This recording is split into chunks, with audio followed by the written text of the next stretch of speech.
إلا الله وحده لا شريك له الذي أرسله بالحق بشيرا ونذيرا وداعيا إلى الله بإذنه وسراجا منيرا فقد قال الله تعالى في كلامه المجيد وفرقانه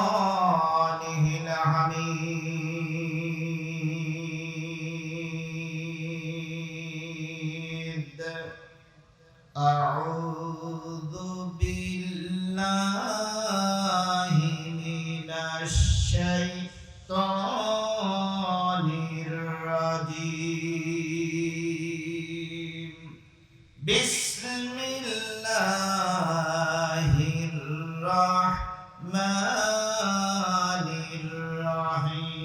الرحيم قل تعالوا أتل ما حرم ربكم عليكم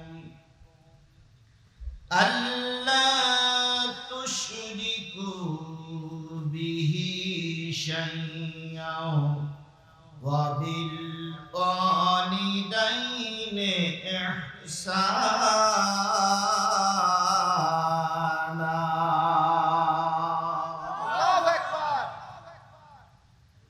ولا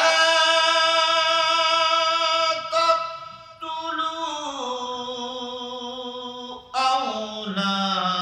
أولادكم من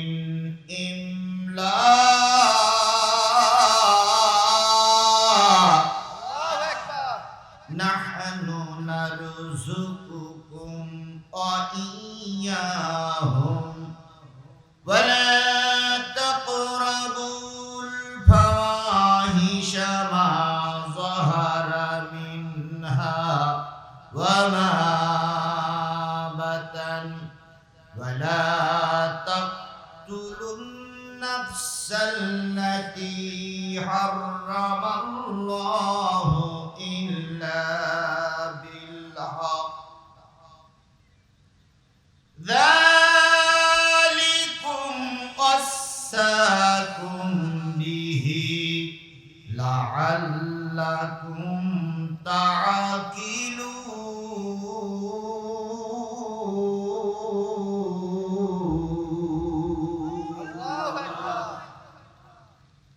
صدق الله المولانا العظيم قال النبي صلى الله عليه وسلم من رأى منكم منكرا فليغير بيده فإن لم يستطع فبلسانه فإن لم يستطع فبقلبه ذلك أضعاف الإيمان أو كما قال رسول الله صلى الله عليه وسلم إن الله وملائكته يصلون على النبي يا أيها الذين آمنوا صلوا عليه وسلموا تسليما اللهم صل على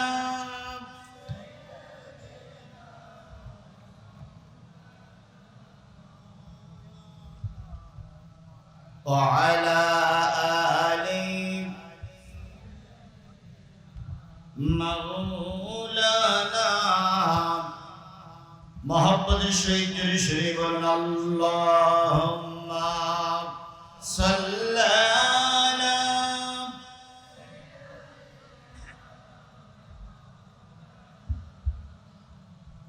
وعلى آل حبيبنا حمد بحق مر خدائے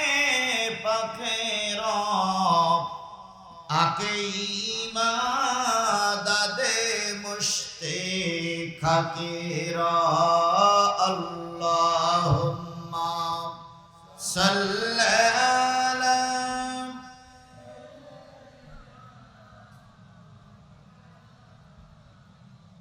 ওয়া আলা আলি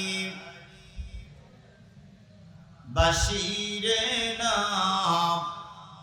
লা ইলাহা ইল্লাল্লাহ জোরে লা ইলাহা আর জোরে লা ইলাহা লা ইলাহা লা ইলাহা ইল্লাল্লাহ মুহাম্মাদুর রাসূলুল্লাহ লা ইলাহা লা ইলাহা লা ইলাহা ইল্লাল্লাহ মুহাম্মাদুর সকলে জবান খুলে একসাথে এক বাক্যে বলছি সাল্লাল্লাহু আলাইহি ওয়াসাল্লাম। বগুড়া জেলার শিকারপুর সমাজ উন্নয়ন সংঘের উদ্যোগে গরিব অসহায় মানুষের পাশে দাঁড়ানোর লক্ষ্যে একদিন ব্যাপী বিরাট তাফসীরুল কোরআন মাহফিল, স্থান শিকারপুর DU আলিম মাদ্রাসা, তারিখ হচ্ছে 2024 সালের ঈদুল ফিতরের পরের দিন। এইটাই হলো তারিখ নাকি? আজকের এই ঈদুল ফিতরের পরের দিনের তাফসীরুল কোরআন মাহফিলের শ্রদ্ধাভাজন স্বনামধন্য সম্মানিত সভাপতি জনাব মোহাম্মদ ইমদাদুল হক, অধ্যক্ষ শিকারপুর DU আলিম মাদ্রাসা, সহসভাপতি জনাব মোহাম্মদ হাবিবুর রহমান ঠান্ডু, সভাপতি শিকারপুর DU আলিম মাদ্রাসা, মাওলানা শাহজাহান আলী, খতিব শিকারপুর বাইতুল আকসা জামে মসজিদ। আজকের মাহফিলের সম্মানিত প্রধান অতিথি সৈয়দ কবির আহমেদ মিঠু, সাধারণ সম্পাদক বগুড়া জেলা মোটর শ্রমিক, প্রধান পৃষ্ঠপোষক আলহাজ আল আমিন প্রামাণিক, সভাপতি শিকারপুর সমাজ উন্নয়ন সংঘ। আজকের এই মাহফিলের অন্যান্য দাওয়াতি অতিথিবৃন্দ, সম্মানিত ভাই পরিচালক, আলোচনা করে ধন্য করলেন আপনাদের এই এলাকার কৃতি সন্তান, বক্তৃতা জগতের একজন অতি পরিচিত মুখ, সুললিত কণ্ঠের অধিকারী, বিশিষ্ট ইসলামী চিন্তাবিদ, কারিউল কোরআন হযরত মাওলানা খন্দকার এহতেসাম বিল্লাহ, ট্রিপল টাইটেল তাফসীর হাদিস ফিকা ফার্স্ট ক্লাস, কারি ও আলোচক বৈশাখী টিভি, দীপ্ত টিভি, চ্যানেল 9 ঢাকা। আলোচনা করেছেন আমার প্রিয় সন্তানেরই মতো এলাকার বগুড়ারই সন্তান ইস্তশিস হাফেজ কারি মাওলানা মোহাম্মদ আমিরুর রাশিদিন, সদস্য বাংলাদেশ মাজলিসুল মুফাসসিরিন, খতিব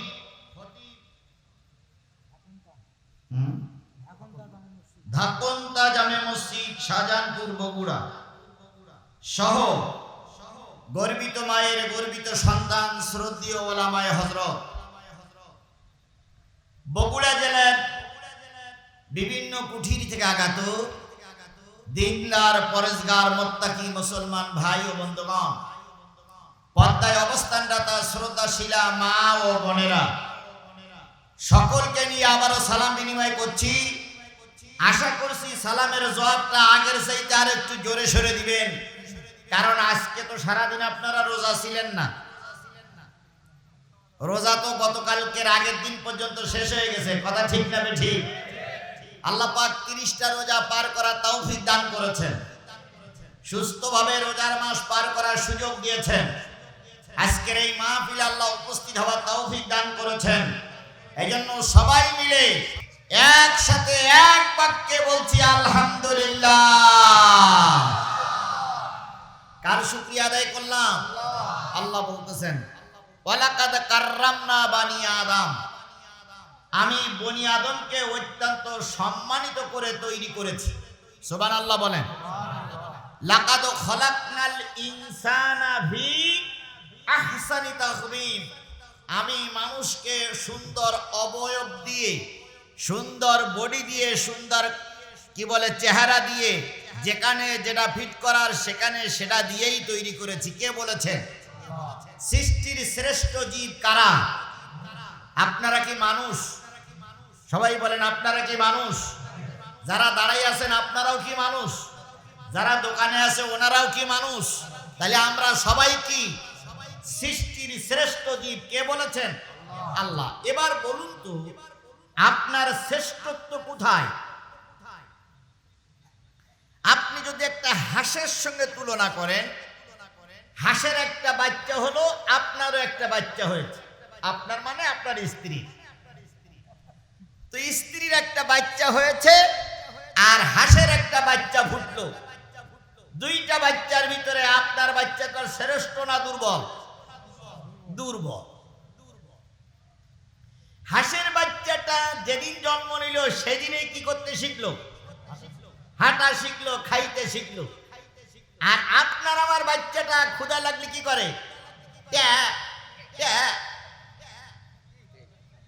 তাহলে ও জন্মের পরেই হাঁটতে শিখলো, খাইতে শিখলো, আর আমারটা টেয়াটা করতে শিখলো। তাহলে আমার চাইতে, আমার বাচ্চার চাইতে ও এখন সবল। এইবার আমার বাচ্চাটার পানিতে ফেলাই দেন, হাঁসের বাচ্চাটারও পানিতে ফেলাই দেন, ডুববে কোনটা? মানুষেরটা। আর হাঁসের বাচ্চা কিন্তু ঠিকই সাঁতার দিয়ে চলে আসবে। অথচ আপনি আমি সৃষ্টির শ্রেষ্ঠ জীব। মুরগির বাচ্চা হয়েছে, মানুষের বাচ্চা হলো। মুরগির বাচ্চা জন্মের পরেই মা মাটিতে ঢোক দিল, ও চাউল খুদ খেতে শুরু করলো। আর আপনি আমি মানুষ, কখন মা খেতে দেবে সেই অপেক্ষায় রয়েছি। কথা বলেন ঠিক না ঠিক? তাহলে আপনি শ্রেষ্ঠ কেন? আল্লাহ বলতেছে যাকে তোমার উপকারের জন্য তৈরি করলাম সে খাইলো, কিছুদিন পরে তার খেদমত নিয়ে তুমি তাকে খেয়ে শেষ করলে। আর তোমার বয়স যখন 10 বছর হলো, তখন তুমি যখন একবার তোমার জবান দিয়ে বলো আল্লাহ তুমি আমাকে সৃষ্টি করেছো, সুন্দর চেহারা দিয়েছো, আলহামদুলিল্লাহ, আল্লাহ বলেন আমি বড় খুশি হয়ে যাই। এই জন্য যে আল্লাহ পাক আপনাকে আমাকে তৈরি করলেন, সৃষ্টির শ্রেষ্ঠ বানালেন, সেই আল্লাহর শুকরিয়া আস্তে না জোরে সকলে মিলে বলছি আলহামদুলিল্লাহ। বিশ্ব মানবতার শ্রেষ্ঠ বন্ধু, যিনি সর্ব বিষয়ে আমাদেরকে গাইডলাইন দিয়ে গেছেন, আল্লাহর নবী কিয়ামতের দিন সবার আগে উঠবে। কথা বলেন ঠিক না ঠিক? আল্লাহর নবী সাল্লাল্লাহু আলাইহি সাল্লাম যেখানেই ঘুমায় আছে, ফেরেশতা কিছু তৈরি করার পরে আল্লাহ বলবেন ফেরেশতারা সবার আগে আমার নবীকে তোমরা আমার সামনে নিয়ে এসো। নবীজির রওজার পাশে ফেরেশতারা চলে যাবে, ইয়া রাসূলুল্লাহ, ইয়া হাবিবাল্লাহ, ইয়া রাহমাতাল লিল আলামিন, ইয়া শাফিয়াল মুজনাবিন, আল্লাহ আপনাকে ডেকেছে, আপনি কবর থেকে উঠুন। কবরটা ফেটে যাবে। নবী মাথা উঁচু করে দেখবে গোটা রোজে মহাশরের ময়দানে কেউ নাই, একটা উম্মতের কোনো পদধ্বনি পাওয়া যায় না। নবীজি মাথাটা নিচু করে কবরে শুয়ে পড়বে। জিবরিল আমিন বলবেন আল্লাহ ডেকেছে, এবার চলুন। নবীজি বলবে জিবরিল তুমি চলে যাও, আমার সব গুনাহগার উম্মত গুলোরে জাহান্নামে দিয়ে আল্লাহ আমাকে ডেকেছে, আমি ওই রোজে মহাশরের ময়দানে যাব না। আল্লাহ ডাক দিয়ে বলবে হাবিব বিচার কোনো শুরু হয় নাই, কাউকে রোজে মহাশরের ময়দানে উঠানো হয় নাই, সবার আগে তোমাকে উঠানো হচ্ছে, তুমি চলে এসো। আমি আল্লাহ কথা দিলাম যার জন্য তুমি আজকে সুপারিশ করবে আমি আল্লাহ তাকে মাফ করে জান্নাতে দিয়ে দেব। তাহলে নবী কবরের থেকে মাথা উঠাই কাদের জন্য কথা বলবেন? আপনারা তো সেই উম্মত নাকি? আমরা তো সেই উম্মত, কথা বলেন ঠিক না বেঠিক? আমার ভাইরা, অতীতের সব নবীদের বেলায় রোজা ছিল, অতীতের সব নবীদের বেলায় রোজা ছিল। কয় রাকাত? অতীতের নবীদের বেলায় তারাবি ছিল। তারাবি তো অনেক পড়লেন। অতীতের নবীদের বেলায় কয় রাকাত করে তারাবি ছিল? 8 রাকাত না 12 রাকাত? 20 রাকাত। আলামিন ভাই বলেছে 20 রাকাত। অতীতের নবীদের উম্মতের বেলায়, নবীদের বেলায় রোজা ছিল, তারাবি ছিল কয় রাকাত? 1 রাকাতও ছিল না। কুতিবা আলাইকুমুস সিয়াম কামা কুতিবা আলাল লাযিনা মিন ক্বাবলিকুম, অতীতের লোকের জন্য রোজা ছিল কিন্তু কি ছিল না? তারাবি ছিল। অতীতের উম্মতের জন্য রোজা ছিল কিন্তু অতীতের উম্মতের জন্য সেহারি ছিল না। সেহারি কেমন ছিল? সন্ধ্যাবেলা খানা পিনা শুরু করলো, যতক্ষণ জেগে থাকবে ততক্ষণ খাবে। একবার যদি ঘুমিয়ে পড়ে সারা রাতের ভিতরে আর খাওয়া যাবে না। আচ্ছা ওই রকম যদি আমার বেলায় হয়তো রোজা কে কে রাখতে পারতেন? শেষ রাত্রি আজানের পরেও 15 মিনিট খায়, আছে না? আজানের পরেও 15 মিনিট খায়, তারপরে 2টা-2:30 বাজলে কয় হুজুর আর পারি না। তাহলে তাদের বেলার রোজা আর আমাদের বেলার রোজা? নতুন বিয়ে করার 3 দিন পরে রোজা শুরু হলো। দাউদ আলাইহিস সালাম বলে দিলেন, মুসা আলাইহিস সালাম বলে দিলেন, ঈসা রুহুল্লাহ বলে দিলেন তুমি রোজাদার, রাতেও স্ত্রীর ধারে কাছে যাইতে পারবা না, দিনের বেলাও পারবা না। যদি ভুলেও যদি স্ত্রীর ধারে কাছে যাও আর স্ত্রীর গায়ে যদি টাচ করো তাহলে 60টা রোজা রাখা লাগবে। রাতে, দিনের বেলায় তো যাওয়া যাবেই না, রাতেও যাওয়া যাবে না। আচ্ছা এইরকম রোজা যদি আপনার আমার বেলায় হইতো তাহলে বুড়োও রোজা রাখতো না। এই কয়েকদিন আগে দেখলাম এক বুড়ো বিয়ে করেছে এক অল্প বয়সীর মেয়ে। সব মোস্তাক তো আর এক বুড়ো নাকি খেলা শুরু করেছে। কত বুড়ো যে এখন এই কি বলে চুলকানি উঠতেছে, আল্লাহ ভালো। আবার বলে পাকা লেবুটির রস বেশি। ওরে বাবা, তাহলে এইরকম যদি হতো তাহলে আমাদের রোজা রাখা কি হয়ে যেত? কষ্ট হয়ে যেত না? আল্লাহ রাব্বুল আলামিনের নবী আল্লাহর কাছে বললেন, আল্লাহ এগুলো একটু রুখসত করে দাও। আল্লাহ কোরআনের আয়াত নাযিল করে দিয়ে বললেন, নবী সূর্য উদয় থেকে সূর্য শুরু করে সূর্যাস্ত পর্যন্ত সকল প্রকার খানা পিনা আর সকল প্রকার যৌনচার থেকে বিরত থাকার নাম রোজা। তাহলে তারাবি অতীতের নবীদের বেলায়, উম্মতের বেলায় কি ছিল? ছিল। আমাদের বেলায় 20 রাকাত, 8 রাকাত, 12 রাকাত। এখন আবার তারাবি নিয়েই মারামারি। আজকে শুনতেছি 2 মহিষ না গরু, না 2 মহিষ, 1 মহিষ আর 1 গরু নাকি আজকে বহস করে। একজন হলো ওসামা আর একজনের নাম কি? বেরাদারে রাহুল দুইজন আজকে নাকি বহাস করবে তারাবির নামাজ 8 টাকা না 20 টাকা। বাহাস আর খুঁজে পেলে না। 20 টাকার তারাবি পড়লে কেউ জাহান্নামে যাবে, আবার 8 টাকা পড়লে সে কি মুসলমানতে খারিজ হয়ে যাবে?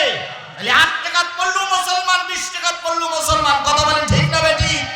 এই নিয়ে বিতর্ক করো তাদের বিরুদ্ধে যারা ইসলামের বিরুদ্ধে কথা বলছে। সম্মেলন করো তাদের বিরুদ্ধে যারা কোরআনের বিরুদ্ধে আইন তৈরি করছে। সম্মেলন করো তাদের বিরুদ্ধে যারা আল্লাহর আইন চায় না। সম্মেলন করো তাদের বিরুদ্ধে যারা আলেমদেরকে ধরে ধরে জেলে ঢুকাচ্ছে। সবগুলো চোখে দেখতে পাও না। কোনে 20 টাকার তারাবি পড়বে না 8 টাকার তারাবি পড়বে, তাই ওনারা বহাস করবে, তাই আবার মাইকিং করতেছে, পোস্টারিং করতেছে। এই দুই গ্রুপের বেইন্দে উল্টো করে ঝুলানো উচিত। এই দুই গ্রুপেরই বেইন্দে ঝুলানো উচিত। কিসের বহাস? 20 টাকা পড়তেছে সে আমার ভাই।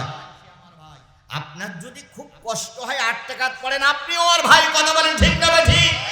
নামাজি লোকের সঙ্গে বহাস নাই। বহাস যদি বসতে হবে নামাজির সঙ্গে বসতে হবে। তো যাই হোক, 20 টাকার তারাবি আমাদের জন্য সুন্নত করা হলো। কথা বলেন ঠিক না ঠিক? এই 20 টাকার তারাবি কেন করা হলো, কি লাভ? আল্লাহ নবী বলেছেন আমার উম্মতেরা বয়স কম পাবে। এই 20 টাকার তারাবি নফল সুন্নত নামাজ যারা পড়বে, কিয়ামতের দিন যখন ফরজ নামাজ কম পড়ে যাবে, এই তারাবি নফল সুন্নত দিয়ে আল্লাহ পাকের নবীর উম্মতদেরকে আল্লাহ পাক জান্নাতে দিয়ে দেবে। 10 বছর বয়স থেকে নামাজ ফরজ ছিল, তাই না ভাই? 10 বছর বয়সের থেকে এই পর্যন্ত যার যা বয়স, এখন তো নামাজ কাজা হয়নি, এরকম লোক হাত তুলতে পারবেন? পারবেন? তাহলে আমাদের কিছু নামাজ ঘাটতি আছে। এই ঘাটতিগুলো এই তারাবি দিয়ে, এই সুন্নত দিয়ে, এই নফল দিয়ে, এই ওয়াজিব নামাজ দিয়ে পূরণ করা হবে। এই জন্য যে যত সুন্নত, যে যত নফল পড়তে পারবেন, কিয়ামতের দিন সে সবার আগে জান্নাতে যেতে পারবে। তাহলে এখানে যদি 20 টাকাতে একজন পড়ে, পড়ুক। আপনার ভালো লাগতেছে না, আপনি 8 টাকা পড়েন, কিন্তু ওর পিছনে গুতাচ্ছেন কেন?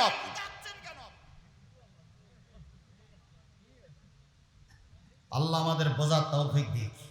আমার ভাইরা, আমি কিন্তু কারোর বিপক্ষে বলতেছি না, কারোর পক্ষেও নয়। আমি সঠিক কথাটা বলে আপনার ধর্মের পক্ষে রাখার জন্য চেষ্টা করছি। একজন লোক নামাজ পড়তে আইছে গেঞ্জি গায়ে দিয়ে, আর একজন লোক নামাজ পড়তে আইছে পাঞ্জাবি পরে। পাঞ্জাবিওয়ালা গেঞ্জিওয়ালারে বলতেছে, গেঞ্জি পরে নামাজ পড়িয়েছো, নামাজ হবে না, তোমার আসার দরকার নেই। বলা লোক আছে না নাই? গেঞ্জি পরে যে নামাজ হবে তাও আমি বলছি না, আবার যে নামাজ হবে না তাও ফতোয়া দিচ্ছি না। শুধু এতটুকু বলি, গেঞ্জি পরুক আর শার্ট পরুক, সে মসজিদে আসছে কি করার জন্য? এই লোকটারে কোলে টানেন, পাশে বসাই ঠান্ডা মাথায় উপদেশ দেন, ভাই তুমি যখন মসজিদে এসেছো গেঞ্জিটা ছেড়ে পাঞ্জাবি পরো, আল্লাহ এবং আল্লাহ রসুল আরো খুশি হবে। তা না করে গেঞ্জি পরেছি নামাজ হবে না, মসজিদে আসার দরকার নাই। তাহলে পক্ষে আসলো না, বিপক্ষে চলে গেল। একটা বাচ্চা মসজিদে এসেছে ইফতার করার জন্য কিংবা নামাজ পড়ার জন্য। আপনার বাচ্চা যদি মসজিদে আসে আর ইমাম সাহেব জিজ্ঞেস করে বাচ্চা কার, হুজুর ভুল করবে এসে গেছে, আমি আনতে চাইনি কিন্তু এসে গেছে। পরের দিন আর একটা ছেলে এসে, এই ছেলে কার? ইফতারের সময় ছেলে এসে সব কাণ্ড জ্ঞান নয়, অথচ কালকে বলো ওর বাচ্চা আইলো। ফতোয়া দেওয়ার সময় গাদ দিক যখন আসে একরকম, আর অন্যের দিক জায়গায় যখন তখন আর এক রকম। কথা বলেন ঠিক না ঠিক? এইগুলো পরিহার। একটা ছোট্ট বাচ্চা মসজিদে আসলো, ওরে আদর করেন, মহব্বত করেন, নামাজের নিয়ম কানুন শিখাই দেন। ও মনে মনে ভাববে এটা বড়দের জায়গা নয়, এটাও ছোটদের জায়গা। আর যদি হেঁকে তাড়াই দেন তখন বাড়ি যেয়ে বলবে, মা আমি ওখানে যাব না, ও বড়দের জায়গাও আমার না। এই ছেলেটা বেনামাজি হওয়ার মূল আপনি। কথা বলেন ঠিক না ঠিক? এই জন্য ফতোয়া দিবেন ঠিকই, কিন্তু যেই ফতোয়া দিলে সমাজে ফিতনা সৃষ্টি হয়, আসাদ্দু মিনাল কতল, ফিতনা সৃষ্টি করা হচ্ছে কতলের চাইতে আরো জঘন্যতম কাজ। আল্লাহ আমাদের ফিতনা বন্ধ করে রসুলের তরিকায় মোতাবেক চলার তৌফিক দান করুক, সকলে বলুন আমিন। এই যে ঈদ করলেন গতকাল, এই ঈদটা কিন্তু অন্য নবীর জামানায় ছিল না। অন্য নবীর জামানায় একটা ঈদ ছিল, সেটা কোন ঈদ বলেন তো?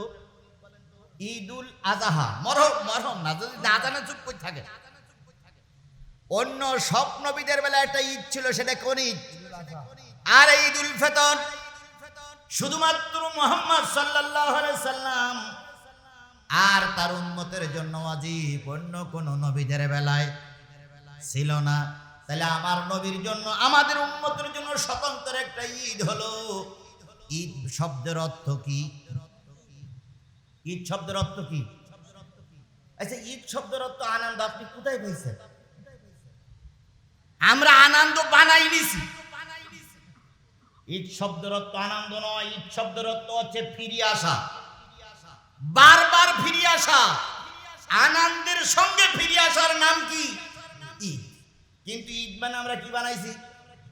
আনন্দ আর পটকাবাজি ফুটেল। আর যে যত পারবে খাওয়া। আর দেখেন না, ঈদের পরে আজকে আমি বাড়ির থেকে, বাসার থেকে আসলাম, ঈদের পরে ওই রমজান মাসে শয়তান বান্দা ছিল। এখন যে শয়তান রাস্তায় নেমেছে ভাই, ওই ইবলিশ শয়তান আর এই এলাকায় নেই। ওরে সর্বনাশ, মেয়েরা যে কি কায়দায় রাস্তায় নেমেছে। আমার ড্রাইভার বলতেছে পাশের ছেলেটারে যে পুরুষের হাঁটুর টাকনুর নিচে ওপরে কাপড় পরা সুন্নত, আর মেয়েদের টাকনুর নিচে কাপড় পরা সুন্নত। এখন মেয়েরা টাকনু ছাড়া আরো এক বিঘত উপরে কাপড় পরতেছে। আর এত টাইট ফিট প্যান্ট আর পায়জামা পরিস, আমি চিন্তা করি ও যদি ছোট রুমে যায় তাহলে ও খুলবে কি করে? অথচ মেয়েদের পোশাক পরতে হবে কি, আর পুরুষরা ঢিলা ঢালা পরবে, টাইট একটু পরতে পারে। কিন্তু মেয়েরা এখন এমন টাইট পরিস, যদি বাইসেস খোলা লাগে তাহলে ওই গাছের গায়ে দড়ি বেঁধে আর ওর কোমরে বেঁধে ৩-৪ জন ওই পায়জামা ধরে টানতে হবে। তারপরও খুলবে কিনা আল্লাহই ভালো জানে।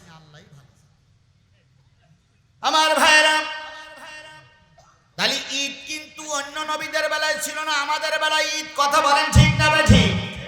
ঈদের ১ নম্বর হক হলো ছোট বড় ধনী গরিব একই মঞ্চে চলে আসলো, একই ময়দানে চলে আসলো।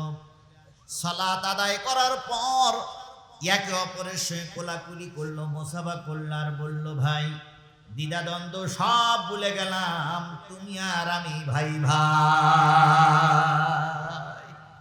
চলো তুমি আমার বাড়ি, আমি যাব তোমার বাড়ি। তুমি যা রান্না করেছো আমি খাবো, তো আমি যা রান্না করেছি তুমি খাবো। এসে সবাই একসঙ্গে মিলেমিশে যাই। এই হলো ঈদ। অথচ আমাদের ঈদটা বানাই নিয়েছি ধনীর জন্য একরকম ঈদ, গরিবের জন্য একরকম ঈদ। বন্ধুগণ, ভূমিকায় কিছু কথা বলতেছি, খারাপ লাগতেছে আপনাদের? আমি সূরা আনাম থেকে তেলাওয়াত করেছি, ওদিকে যাব ইনশাআল্লাহ। বন্ধুগণ, নবীর ঈদ, সাহাবীদের ঈদ, তাবে তাবির ঈদ আর আপনার আমার ঈদের ভিতরে কত পার্থক্য একটু খেয়াল করেন। নবীর সঙ্গে কোনো মানুষের তুলনা করা যাবে? নবী নবী, নবীর কোনো বিকল্প কেউ হতে পারে না। কথা বলেন ঠিক না বেঠিক? সব নবীরা মাসুম। নবীদের পরে যারা আসছে তাদের আমলের সঙ্গে, কারণ তাদের পরে ওহী নাজিল হতো না, তারাও বেগুনা, কিন্তু তাদের ভিতরে কিছু মানুষের সঙ্গে মানুষের তুলনা করা যায়, অন্য কারোর সঙ্গে তুলনা করা যায় না। যেমন ছিলেন আবু বকর। নবীজির মৃত্যুর পর আবু বকর হলেন মদিনার খলিফা। উনি খেলাফত আমল ছিল কয় বছর বলেন তো? 2 বছর 3 মাস 17 দিন 6 ঘন্টা আবু বকরের খেলাফত আমল। এই খেলাফতের সময় আবু বকর সিদ্দিক রাদিয়াল্লাহু তাআলা আনহু 4টা ঈদের নামাজ পেয়েছিলেন। একটা ঈদ, একটা কুরবানির ঈদ।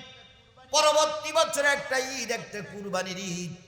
কোন একটা ঈদের দিন আবু বক্কর সমাজের মানুষের খেদমত করতে যে, মানুষের বন্টন করতে যে, মানুষের কাছে বিতরণ করতে করতে রাত হয়ে গেছে। ঘরে ফিরে দেখে আবু বক্করের স্ত্রী দরজার পাশে চুপ করে বসে আছে, চোখের পানিগুলো টপ টপ টপ টপ করে জমিনে পড়তেছে। আবু বক্কর সিদ্দিক ঘরে ঢুকে স্ত্রীর মন খারাপ, জিজ্ঞেস করলেন, উম্মে রুম্মান, আগামীকাল ঈদের দিন, খুশির দিন, গোটা মদিনার ঘরে ঘরে আনন্দ। 1 মাস সিয়াম সাধনা করার পর তাদের ইবাদত কবুল হয়েছে, আনন্দ করবে, ফুর্তি করবে, ঈদ আসবে, ঘরে ঘরে আনন্দ আসবে, কিন্তু তুমি কাঁদতেছো। উম্মে রুম্মান আবু বক্করের হাত কেনা ধরে ঘরে নিয়ে গেলেন, যেয়ে দেখে কয়েকটা বাচ্চা ঘরের ভিতরে আছে, প্রত্যেকটা বাচ্চার চোখের পানি এখনো শুকায় যায়নি।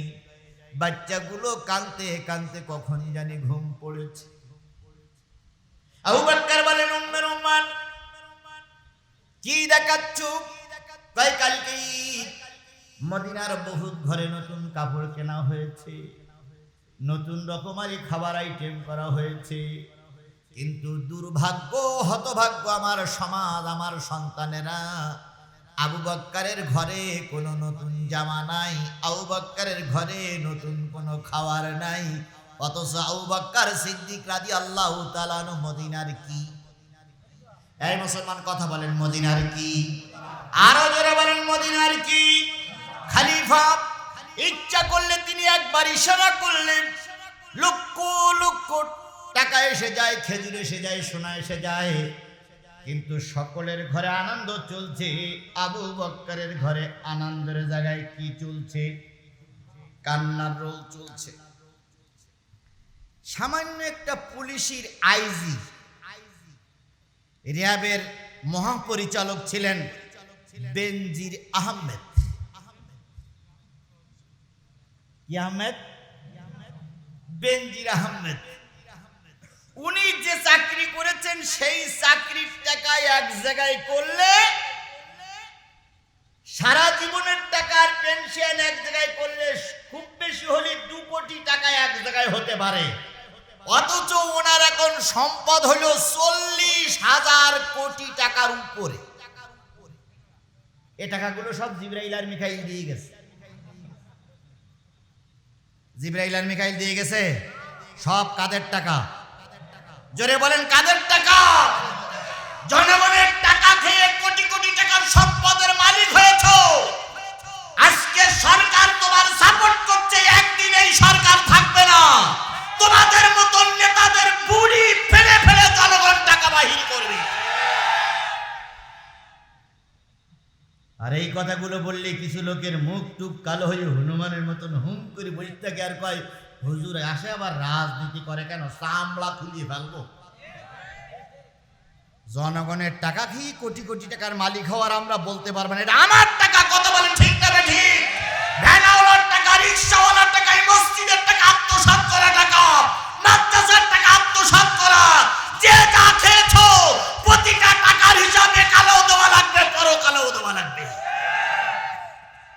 মাত্র 2টো মেয়ে, ছেলে সন্তান আল্লাহ দেয়নি, আর এগা আল্লাহ ছেলে সন্তান দেয়ও না, কারণ এদের ছেলে সন্তান না দিয়ে আল্লাহ পাক এদের সারা জীবন কাঁদায়। কথা বলেন ঠিক না ঠিক? তো যে কথা বলছিলাম, খলিফার ঘরে কি নাই? খাবার নাই। বাচ্চারা ঈদের দিন কি করতেছে? হযরত আবু বকর বলেন, উম্মে রুম্মান, কেনই ভাইয়েরা কাঁদে? ঘরে খাবার নাই, পরনের কাপড় ভালো না, আগামীকালকে ঈদের ময়দানে যেতে পারবে না, তাই কাঁদে। আবু বকর বললেন, উম্মে রুম্মান, দুঃখ নিও না, বাইতুল মাল থেকে আমাকে যে বেতন দেওয়া হয়, ওই বেতন 30 দিন চলা বড় কষ্ট হয়ে যায়, আর এই টাকা যা থাকে তাই দিয়ে আমার সংসার চলা কষ্ট হয়ে যায়। নতুন জামা কেনার মতন পয়সা আবু বকরের ঘরে না। এদেরকে বলা হয়তো কি? খলিফা। আর আজকে আমাদের যারা কাপড় সেলাই করে তারাই হয়েছে খলিফা। খলিফা শব্দের অর্থ হচ্ছে প্রতিনিধি। খলিফা শব্দের অর্থ কি?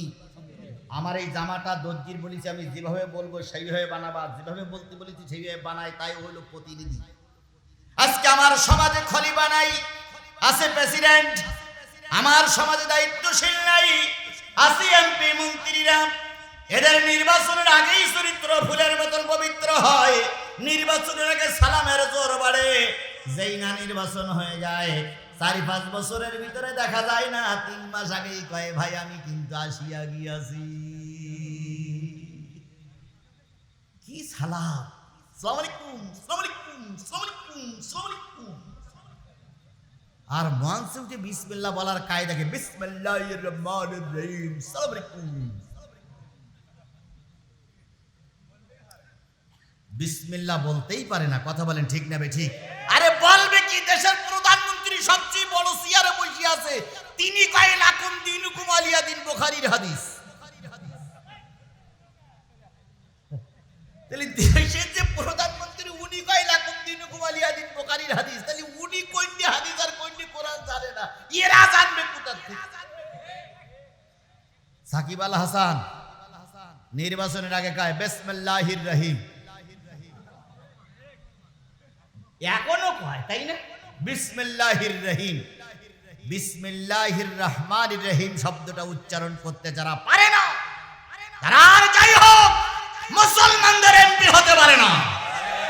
ওটা ওই ভারতের এমপি হওয়ার সাথে, কিন্তু মুসলমানের এমপি হতে গেলে কোরআন সহি করে পড়া লাগে, কথা বলেন ঠিক না বেটি? ও যতই ওয়াজ করি না কেন, ভোটের আগের দিনে 1000 টাকা পালি আপনার ওয়াসি,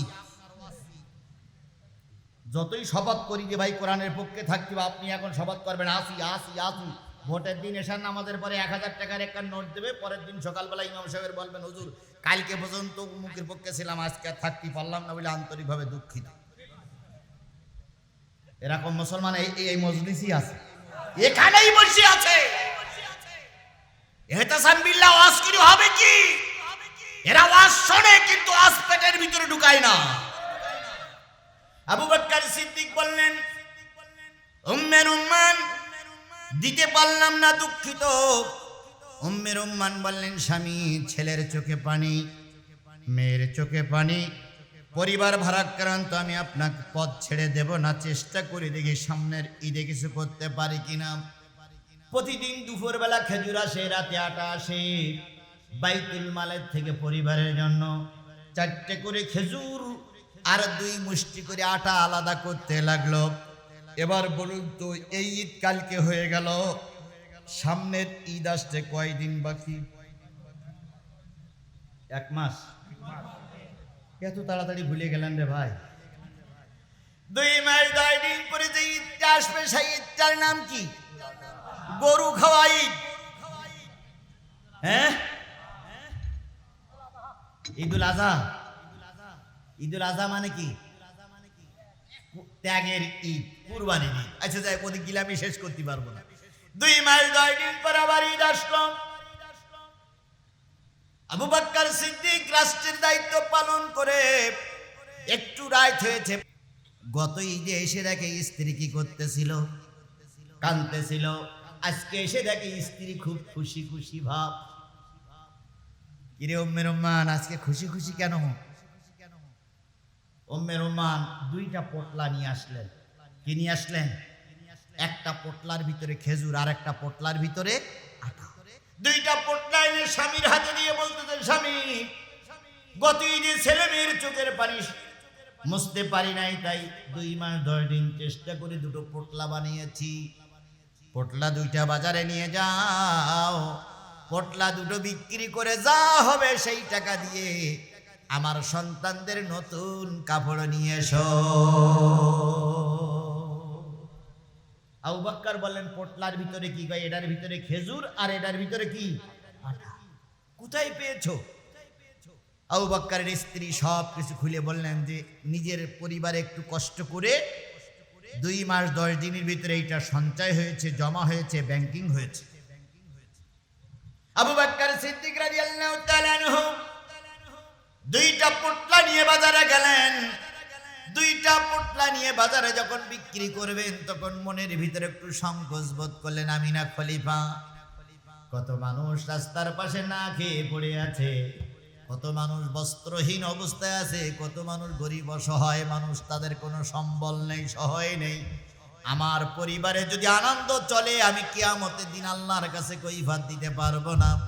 2টা পোটলা বাইতুল মালে জমা দিলেন। বাইতুল মালে জমা দিয়ে আবু বকর অনেক রাত্রি ফিরে আসলেন। আবু বকরের স্ত্রী পথে বসে আছে, কখন স্বামী নতুন কাপড় নিয়ে আসবে। কিছুক্ষণ পরে খালি হাতে ফিরে আসলেন। উম্মে রুম্মান জিজ্ঞেস করলেন, কই সেই নতুন কাপড়, কই সেই নতুন খানা পিনা? আবু বকর বলেন, উম্মে রুম্মান, সবগুলো বাইতুল মালে জমা দিয়ে দিয়েছি। আপনি জমা দেবার কে? আপনি জমা দেবার কে? আমি তো না খেয়ে সঞ্চয় করেছি। কথা বলেন ঠিক না ঠিক? তাহলে আপনি জমা দেবেন কেন? উম্মে রুম্মান বললেন, আপনি জমা দিলেন কেন? আবু বকর বলেন, উম্মে রুম্মান, ভালো করে শোনো, এইগুলো জমা শুধু দেই নাই, আগামীকাল দুপুর বেলা যখন খেজুর আসবে তখন বলে দিয়েছি 4টে খেজুর কম দিও। যখন রাতের আটা আসবে তখন বলেছি 2 মুষ্টি কম দিও, কারণ 2 মাস 10 দিন আমিও তোমার সঙ্গে খানা পিনা করে বুঝেছি পরিবারে কোনো কষ্ট হই নাই। 4টে কম হইলে আর একজন গরিব মানুষ বাঁচবে, আর আমার পরিবার না খেয়ে কষ্ট পাবে না, সুতরাং 4টে করে কম দিও। এর নাম হলো রসুলের সাহাবী। এরকম চরিত্রবান যদি হওয়া যায় তাহলে এই ঈদ আমাদের জন্য আনন্দদায়ক। কথা বলেন ঠিক না ঠিক? হযরত ওমর ফারুক রাদিয়াল্লাহু তাআলা নিজের দিন কেঁদেছিলেন। উনি বলেছিলেন, যার নামাজ, যার রোজা, যার ইফতারি, যার সিহারি, যার দান সদকা কবুল হয়েছে সে আনন্দ করুক। আমারটা কবুল হয়েছে কিনা আমি জানি না, এই জন্য আনন্দের জন্য ঈদগার ময়দানে যাব না। ও আমার ভাইরা, রসুলের সেই শিক্ষা নিয়েই আজকে ঈদের পরের দিন এই তাফসীর মাহফিলে এসেছি। এই জন্য রসুলের নামে দুরূদ আর সালাম সকলে মিলে বলছি সাল্লাল্লাহু আলাইহি ওয়াসাল্লাম। বন্ধুগণ, সবাই মিলে বলুন তো কি শোনার জন্য এসেছি? আরো জোরে বলেন, কি শোনার জন্য এসেছি? কোরআনের চাইতে দামি কিতাব আর পৃথিবীতে কিছু আছে? জোরে বলেন আছে? আরো জোরে বলেন আছে? তবে সকলের কাছে কোরআন দামি নয়, যারা কোরআন বোঝে তাদের কাছেই কোরআন দামি। ছাত্র ওস্তাদের কাছে বলতেছে, ওস্তাদ আমি তো কোরআন হেফজ করতেছি, এর মূল্য কত? ওস্তাদ বলতেছে যে পৃথিবীর সব জায়গায় সব কিছু যদি এক প্ল্যাটফর্মে রাখো আর কোরআন যদি আর এক প্ল্যাটফর্মে রাখো তাহলে এই কোরআনের মর্যাদা বেশি। আপনারা কি তাই মনে করেন? আপনারা কি তাই মনে করেন? আমিও তাই মনে করি। বলুন সুবহানাল্লাহ। তো ছাত্র চিন্তা করতেছি, এত দামি জিনিস আল্লাহ আমার শেখাচ্ছে, আমি 1 পারা 2 পারা মুখস্থ করেছি, এত দামি জিনিস, এখন যাবার পথে হঠাৎ করে সাইকেলের ফিতে ছিঁড়ে গেছে। মুসির কাছে দিয়ে বলতেছে, ফিতেটা একটু সই করে দেন তো। তা মুসি ফিতেটা জুত করে দিয়েছে, দেওয়ার পরে বলতে টাকা দাও। ছাত্র এবার বুকে হাত বেঁধে বলতেছে, আউযু বিল্লাহি মিনাশ শাইতানির রাজিম, বিসমিল্লাহির রহমানির রহিম, আলহামদুলিল্লাহি রাব্বিল আলামিন, আর রহমানির রহিম, মালিকি ইয়াউমিদ্দিন, ইয়াকা না'বুদু ওয়া ইয়াকা নাস্তাইন, আলিফ লাম মিম, যালিকাল কিতাবু লা রাইবা ফি। মুসিবত যাই, থাম থাম থাম, আমি তোর কাছে টাকা চাইছি, তুই বাউ বাউ করতেছিস কেন? টাকা ফেল। হুজুর যে বলল পৃথিবীর সবচেয়ে দামি কিতাব হইল কোরআন, ও সব বুঝিনি, 1 টাকা দেওয়ার দরকার, 1 টাকা দিয়ে যা। এখন জুতো রেখে হুজুরের কাছে বলতে, হুজুর আপনিও মিথ্যে কথা বলেন। হুজুর বলতেছে, কেন ভাই? আপনি যে বলেন সবচেয়ে দামি, একটু জুতোর ফিতে সই করেছি, সূরা বাকারার খানিকটা পড়েছি, সূরা ফাতিহা পড়েছি, তারপরে বলে টাকা দেন, তাহলে দামি হইল কি করে? হুজুর বলতেছে, বাজান একটু অপেক্ষা কর। হুজুর বাক্সটা খুললো, আলমারিটা খুলে একটা লোহার মতন একটা মার্বেল বাহির করলো। বাহির করে বলতেছে, বাজান রে, দোকানে যা, বাজারে যা, বাজারে যাচাই বাছাই করবি, কিন্তু মার্বেলটা যেন বিক্রি করিস না, শুধু শুনিয়ে আসবি কে কত দাম বলে। মার্বেলটা নিয়ে ছাত্র 2 পারার হাফেজ তরকারির দোকানে যেয়ে বলতেছে, ভাই এটা কিনবেন? তরকারির দোকান দেখে বলতেছে, 100 গ্রামও হবে না, আর ওই 100 গ্রাম এমনি আমি ভাও দেই। কি যদি পুঁই শাক নেন তো 100 গ্রাম ভাব দেবে না? আলু নিলেও একটু টান দেয়, ও আমার দরকার নেই, নিয়ে যাও নিয়ে যাও। দোকান তাইছে চাউলের দোকানে, চাউলের দোকানদারের কাছে বলছি ক্যানম্যান কাছে না, ও 50 গ্রাম হবে, আমার 50 গ্রাম এমনি আমি 60টাই নেব না, চলে যা। কামারের দোকানে গেছে, কি বলতে ও তো ছুরিও হবে না, দাওয়া হবে না, চলে যা। ছাত্র চলে আসতেছে, হঠাৎ করে এক স্বর্ণকারের দোকান পড়েছে, স্বর্ণকারের কাছে দিয়ে বলতেছে ভাই এটা কি ক্যানম্যান? স্বর্ণকার হাতে নিয়ে একটা ঘষা দিয়ে বলতেছে সর্বনাশ, তুই আমার কোলে আয়, এত দামি জিনিস কই পালি, কত টাকা তুই নিবি? ছেলে তখন বলতেছে তরকারি আওলা চিনল না, চাউল আওলা চিনল না, মুদি দোকানদার চিনল না, কামারও চিনল না, এত দাম দিতে নিতে চাইলো, তাহলে মনে হয় জিনিসটা ভালো। ছাত্র কয় বিক্রি হবে না, কয় কত লাখ নিবি শুধু বল। এবার ফিরে আসার পর ওস্তাদ বলতেছে কি হয়েছে? কয় হুজুর 5 দোকানে খুঁজলাম, 4 দোকানে ওনারা তাড়াই দিল, একটা লোক কদরের সঙ্গে দাম দিতে চাইলো, কিন্তু আমি দেই নাই, ফিরাই নিয়ে আসছি। হুজুর তখন বুকের ভিতরে জড়াই ধরে বলতেছে বাজান রে, এই 5 জনের ভিতরে যে এই সোনাটারে চিনেছে তার কাছে এই সোনার মূল্য অনেক বেশি। কথা বলেন ঠিক না বেঠিক? ও আমার ভাইরা, এই কোরআন কিন্তু মুসির কাছে প্রিয় না, এই কোরআন কিন্তু সুদখোরের কাছে ভালো লাগবে না। কথা বলেন ঠিক না বেঠিক? এই কোরআন যাদের জন্মের সমস্যা আছে তার কাছেও ভালো লাগবে না, যার বাবা ভালো, মা ভালো, যার রক্ত ভালো, যার জন্ম ভালো, তাদের কাছেই কেবল কোরআন ভালো লাগবে।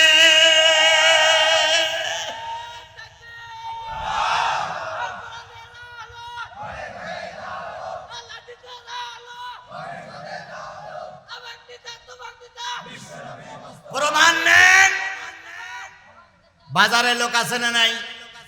এখনো বাজারে লোক আছে না নাই? এই লোকগুলো মুসলমান, আপনিও মুসলমান। কথা বলেন ঠিক না বেঠিক? আপনি আমি এসেছি কোরআনের মহব্বতে। কথা বলেন ঠিক না বেঠিক? আর ওদের কি হলো যারা কোরআন বাদ দিয়ে বাজারে ঘুরে বেড়াচ্ছে? ওদের কি হলো যারা দোকানে বসে আছে? তাহলে বোঝা গেল ওরা হলো মুদিখানার দোকানদার, ওরা হলো কামার, ওরা হলো চাউলওয়ালা, ওরা হলো তরকারিওয়ালা। আর এখানে যারা আছে এরা সব স্বর্ণকার, এরা পবিত্র কোরআন বুঝেছে। কথা বলেন ঠিক না বেঠিক? এখন আপনারা যারা বুঝেছেন তারা কি আমার ফেলাই রেখে আপনারা চলে যাবেন? তাহলে আমি যে আয়াত তেলাওয়াত করেছি, তেলাওয়াত শেষ, আয়াতগুলোর কথা শেষ না হওয়া পর্যন্ত ময়দান ছেড়ে চলে প্রত্যেকে, সেটাই আজকের আলোচনার বিষয়। আরেকটা জিনিস বলি, তাওরাত, জব্বুর, ইনজিল, এই 3টে আসমানি কিতাব, সঠিক না বেঠিক? এই সঠিক কিতাবের ভিতরে 10টা আমলের কথা বলা হয়েছে, কোরআনেও সেই 10টা আমলের কথা বলা হয়েছে। এই 10টা আমল যারা করবে তারা সিরাতুল মুস্তাকিমের পথে থাকবে, ওরা বিনা হিসাবে জান্নাতে যাবে। সেটা আমি কোরআন দিয়ে আপনাদের বোঝাতে চাই। আপনারা কি শেষ পর্যন্ত, আখিরি মোনাজাত পর্যন্ত থাকতে রাজি আছেন? কারা কারা রাজি আছেন? 2 হাত উঁচু করে মালিকের দেখান, জোরে একটা তাকবীর হবে, নারায়ে তাকবীর, লিল্লাহি তাকবীর। হাত নামান, সবাই মিলে বলুন কোন সূরা? সূরাতুল আনাম। কয়টা আয়াত? 3টা আয়াত আমি আপনাদের সামনে তেলাওয়াত করেছি। সূরা আল আনাম থেকে 3টা আয়াত জাতির জন্য, আপনাদের জন্য পেশ করেছি। আল্লাহ পাক শেষ মোনাজাত পর্যন্ত করুক, সকলে বলুন আমিন। 165টা আয়াত, 20টা রুকু। মক্কায় অবতীর্ণ যতগুলো সূরা তার ভিতরে একটা অন্যতম সূরা, কোরআন শরীফের 7 নম্বর সূরা। আর আমরা কোরআন শরীফের 7 নম্বর পারার 6 নম্বর সূরা, সূরা আল আনাম আমরা তেলাওয়াত করেছি 8 নম্বর পারা থেকে। আল্লাহ রাব্বুল আলামিন বলতেছেন, প্রথম কথাই শুরু করে আল্লাহ বলতেছেন, কুল তাআলাউ আতুলু মা হাররামা রাব্বুকুম আলাইকুম আল্লা তুশরিকু বিহি শাইআ ওয়া বিল ওয়ালিদাইনি ইহসানা।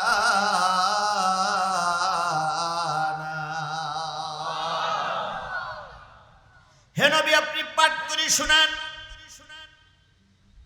সেই সমস্ত জিনিসগুলো, আপনি মানুষের কাছে পাঠ করে শোনান যা তোমাদের রব তোমাদের উপরে আর আমার রব আমার উপরে যেগুলো হারাম করেছিল এই জিনিসগুলো পাঠ করে শোনাও।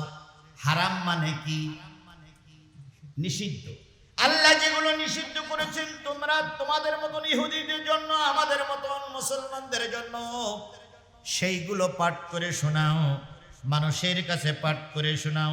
সেগুলো কি? আল্লাহ তুশরিকু বিহি শাইয়ান, সকল ধর্মের জন্য আমি আল্লাহ বলে দিলাম, খবরদার খবরদার আল্লাহর সঙ্গে শরীক করবে না। ইহুদিদের জন্য শরীক করা কি? হারাম। খ্রিস্টানদের জন্য আল্লাহর সঙ্গে শরীক করা কি? হারাম। আমাদের জন্য আল্লাহর সঙ্গে শরীক করা কি? এখন আমরা শরীক করি না? কেমন করি?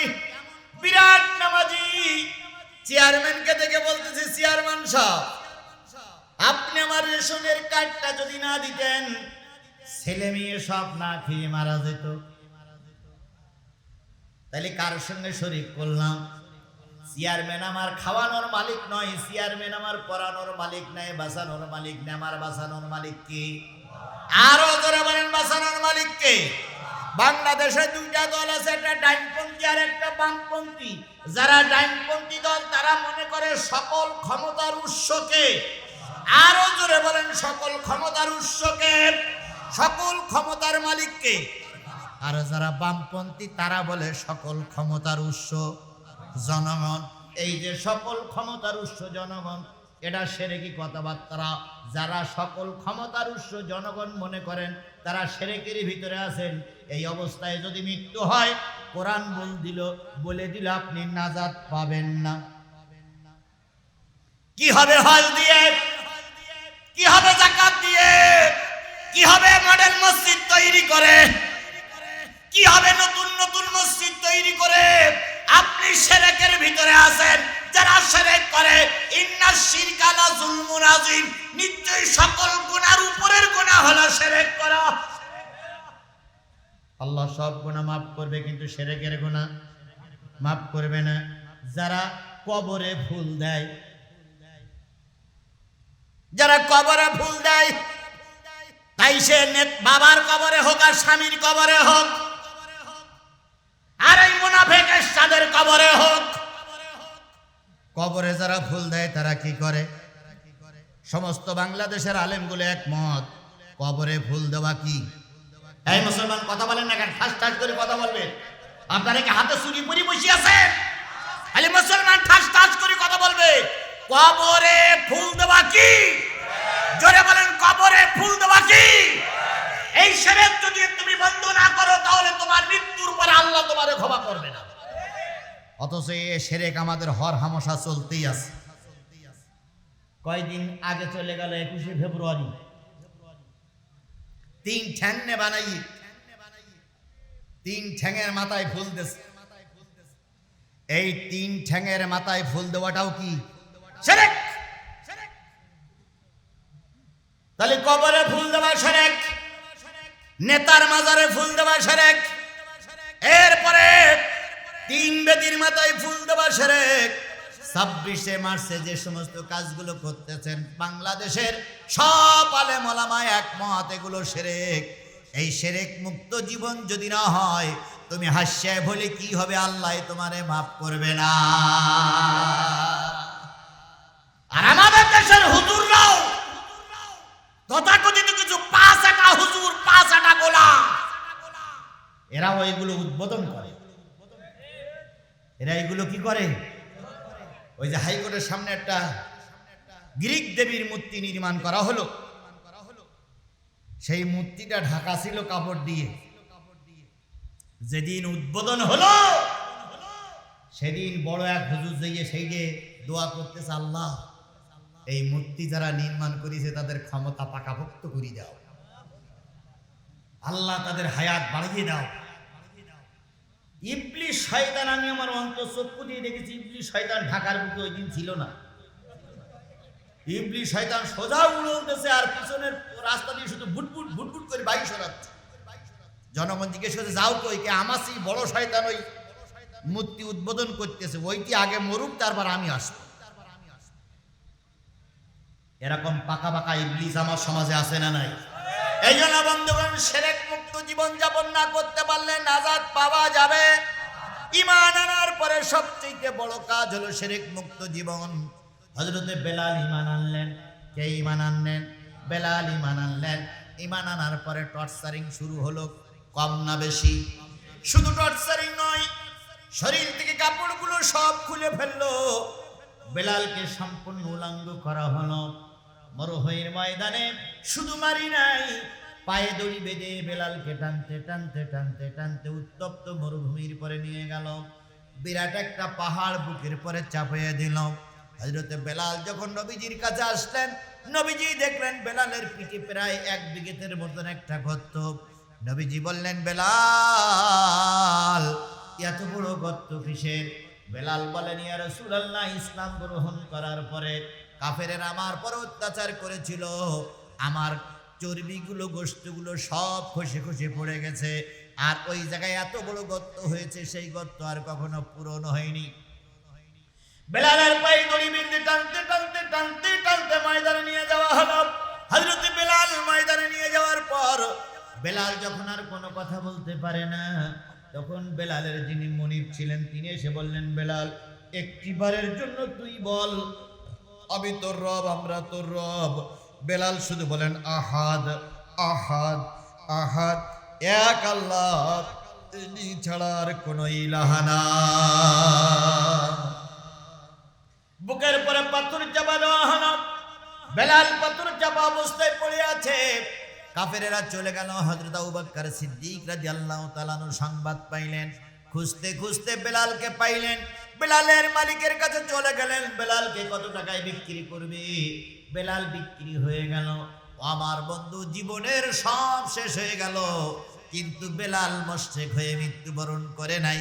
এর নাম হলো আল্লাহ তুশরিকু বিহি শাইয়ান, আল্লাহর সঙ্গে কোনো অবস্থায় শরীক করা যাবে না। লম্বা জামা পরা সহজ, মাথায় টুপি পরা সহজ, আমার মতন বক্তা হওয়া সহজ, কিন্তু শিরক মুক্ত জীবন গঠন করা অত সহজ নয়। শিরক মুক্ত জীবন গঠন করা অত সহজ নয়। অথচ আমরা সবাই শিরকের সঙ্গে কম বেশি জড়িত। এই জন্য প্রথম ওয়াজ হলো শিরক মুক্ত জীবন গঠন করতে হবে। জীবনের সব কিছু যদি চলেও যায়, তবু মুশরিক হওয়া যাবে না। 1 নম্বর। 2 নম্বর, অবিল ওয়ালিদাইনি হাসতেছে। আমি ইহুদিদের বলে দিলাম, খ্রিস্টানদের বলে দিলাম, জৈনদের বলে দিলাম, পাদ্রীদের বলে দিলাম, মুসলমানদের বলে দিলাম, পিতা মাতার সঙ্গে সুন্দর আচরণ করো। পিতা মাতার সঙ্গে সুন্দর আচরণ করা কার নির্দেশ? সূরা বনী ইসরাঈলে জান আল্লাহ বলতেছেন, ওয়াকাদা রাব্বুকা আল্লা তা'বুদু ইল্লা ইয়্যাহু ওয়া বিল ওয়ালিদাইনি ইহসানা।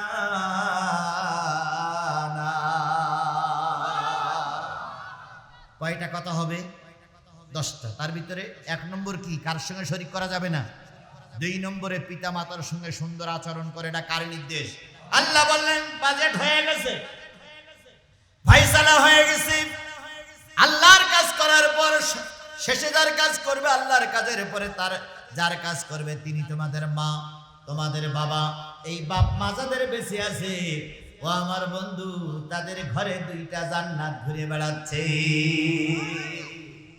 নবীজি এক ওয়াজে বললেন, যারা মায়ের মুখের দিকে একবার তাকাবা, বাবার মুখের দিকে একবার তাকাবা, প্রত্যেকটা তাকানোই একটা করে কবুল হজের সওয়াব লেখা হবে। সুবহানাল্লাহ, জোরে বলবেন না? একবার তাকাইলে একটা কবুল হজের সওয়াব, 2বার তাকাইলে কয়টা কবুল হজের সওয়াব? একজন সাহাবী বলেন, ইয়া রাসূলুল্লাহ, আমি যদি 3বার তাকাই? নবী বললেন, 3টা কবুল হজের সওয়াব। একজন বললেন, ইয়া রাসূলুল্লাহ, আমি যদি 10বার তাকাই? রাসূল বললেন, 10টা কবুল হজের সওয়াব। এবার নবীজি বললেন, 10 বার নয়, 20 বার নয়, যদি 70 বারও তাকাও, 70টা কবুল হজের সওয়াব আল্লাহ পাক তোমার আমল নামায় লিখে দেবে। এই যে ছোট্ট একটা বালক বসে আছে, ওই যে ছোট্ট একটা বালক, এরকম ছোট্ট একটা এতিম বালক, শুধু মা আছে, ওই রকম একটা বালক রাসূলের সামনে বসে শুনলেন, মা বাবার মুখের দিকে 70 বার তাকাইলে কয়টা কবুল হজের সওয়াব লেখা হবে? 70টা কবুল হজের সওয়াব লেখা হবে। অন্য কিতাবে আসছে, বাবা আছে, মা আছে, বাচ্চাটা রাসূলের দরবারে আজ শোনার পরে বাড়ি আসছে। ওই বাড়িতে 3টা খেজুর ছিল। সবচেয়ে বড় খেজুরটা বাচ্চাটার জন্য দেওয়া হলো, তারপরে যে খেজুরটা বাবাকে দেওয়া হলো, তারপরে যে সবচেয়ে ছোট্ট খেজুরটা মা রেখে দিয়েছে।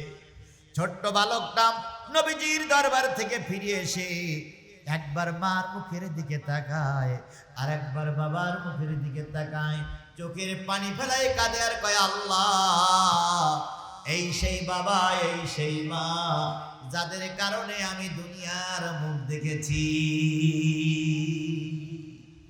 মা মনে মনে ভাবে, সন্তানের খেজুরটা মনে হয় ছোট হয়ে গেছে, তাই কিছু বলতে পারে না, মুখের দিকে তাকায়। এবার খেজুরটা পাল্টে দেয়, তারপরও ছেলে মার মুখের দিকে তাকায়, বাবার মুখের দিকে তাকায়। মার খেজুরটাও ছেলেকে দেয়, তারপরও ছেলে মায়ের মুখের দিকে তাকায়, বাবার মুখের দিকে তাকায়। 3টি খেজুর সব ছেলেকে দিল, তারপরও ছেলে মায়ের মুখের দিকে তাকায়, বাবার মুখের দিকে তাকায়। এবার মা জননী বুকের ভিতরে জড়াই ধরে বলতেছে, বাজান রে, তোর চোখ বেয়ে কেন পানি পড়ে? তুই কেন কাঁদিস? নিচের দিক তাকাই দেখ, 3টা খেজুর তোকে দিয়েছি। ছেলে তখন বলতেছে, মা, আমি খেজুরের জন্য তাকাই না, আল্লাহ নবী বলেছেন একবার মায়ের মুখের দিকে যদি কেউ তাকায় আর এই নিয়ত করে, আল্লাহ, আমি যখন ছোট ছিলাম আমার আশ্রয়স্থল ছিল আমার মা। যদি কোনো সন্তান বাবার মুখের দিকে তাকায় আর বলে, আল্লাহ, আমি যখন ছোট ছিলাম কোলে পিঠে করে মানুষ করেছে আমার বাবা, এরকম দয়ার কথা মনে করে যদি বাবার মুখের দিকে একবার তাকায়, মার মুখের দিকে একবার তাকায়, একটা করে কবুল হজের সওয়াব লেখা হয়। এমনকি 70 বারও যদি কেউ তাকায়, 70টা কবুল হজের সওয়াব লেখা হয়। তাই তো তোমার মুখের দিকে, আব্বার মুখের দিকে তাকায়। মা তখন বুকের ভিতরে জড়াই ধরে বলতেছে, আল্লাহ, আমি আমার সন্তানের পরে খুশি, তুমি আমার সন্তানের পরে সন্তুষ্ট হয়ে যাও। এরকম দোয়া যদি কারোর মা কারোর বাবা করে, ও আমার বাংলা, ও আমার মুসলমানেরা, জেনে রেখো কপাল খুলে গেছে। কিন্তু এখন মা বাপ দোয়া করে না, বরং মা বাপ কুরুল দিয়ে কোপাই কোপাই মারে। আপনারা শুনেছেন না? গাজীপুর জেলা, কালীগঞ্জ উপজেলা, এই ঈদের 2-3 দিন আগে এক বাবা তার 24 বছরের এক ছেলেরে কোপাই মেরেছে। শুনেছেন আপনারা? কুড়াল দিয়ে। তাহলে কোন বাপ মা কি চায় ছেলেরে মারতে? অনেক জায়গায় শোনা যায় যে ছেলে বাপের মেরিস, মার মেরিস, কিন্তু কোন জায়গায় বাপ মা ছেলের গলায় ছুরি দিয়েছে এরকম প্রমাণ পাওয়া, একটা মাত্র প্রমাণ পাওয়া গেল, বাপ কুড়াল দিয়ে কোপাই ছেলেরে মেরেছে। কেন মেরেছে? ছেলে নেশাগ্রস্ত, প্রতিদিন বাবার এসে মারে, মারে এসে মারে, মারে মারে, আর বুড়ো বসে বসে দেখে, এই মদের টাকা দে, এই মদের টাকা দিয়ে এই মারে মারতে মারতে গহনাগাটি সব বিক্রি করা শেষ। মার আলমারির ভিতরে যতগুলো কাপড় ছিল তাও বিক্রি করা শেষ। শেষ পর্যন্ত যেদিন মেরেছে ওই দিন এসে বলতেছে, বাপের বলতেছে, 2 কাঠা জমি বিক্রি করে আমার মদের টাকা দিবি, নতুবা কাল সকালে উঠলে তোকে 2 জনেরও কোপাবো বলে মারে মোটামুটি আচ্ছা মতন পিটাইছে। বুড়ো 70 বছর বয়স, চুপ করে দেখেছে, সম্ভবত নাম তার আব্দুর রশিদ। চুপ করে বসে বসে দেখেছে, দেখার পরে এই মক্ষর আস্তে আস্তে করে কিছুক্ষণ পরে দিয়ে ঘুমাইছে। বুড়ো চিন্তা করতেছে, আজকে ওর মেরেই ফেলবো, তাই আমার কপালে যা থাকে। বুড়ো শেষ পর্যন্ত কুরুল নিয়ে যেই না একটু ঘুম পড়েছে, যেই মোটা একই কোপেই মাথা আলাদা। বুড়া মারার পর কুড়ালটা হাতে করে নিয়ে থানায় দিয়ে বলতেছে, স্যার, ওসি সাহেব, আমি আমার ছেলেকে কোপাই মেরেছি। বুড়ি যেয়ে বলতেছে, আমি আমার স্বামীর নামে মামলা দিচ্ছি, আমার স্বামী আমার ছেলেরে মেরেছে। বুড়ি বাদী, বুড়ো আসামি। এইবার যখন থানায় নেওয়া হলো, চারিদিক থেকে সাংবাদিক এসে হাজির হলো। সাংবাদিকরা জিজ্ঞেস করলো বুড়ির কাছে, বুড়োর কাছে কেন মারা হলো? বুড়ো আর বুড়ি যা জবানবন্দি দিয়েছে তাই আপনাদের সঙ্গে বলতেছি। ও ছিল মাতাল। গ্রামবাসী বলল মাতাল, তারপরে প্রতিবেশী বলল মাতাল। আজকের এই মাতাল সন্তানের কারণে বাপ তার সন্তানকে কোপাই মারতেছে। এজন্য আজকে সমাজ দায়ী, এজন্য আজকে রাষ্ট্রপতিরা দায়ী, এজন্য দেশের প্রশাসন দায়ী। কথা বলেন ঠিক না বেঠিক? এজন্য সরকার প্রধান দায়ী। কেন দায়ী হবে না? ছেলে মাতাল, দুর্নীতিগ্রস্ত, তাই ছেলেরে বুড়ো মারলো। আমাদের দেশের এমপি মন্ত্রীরা মাতাল।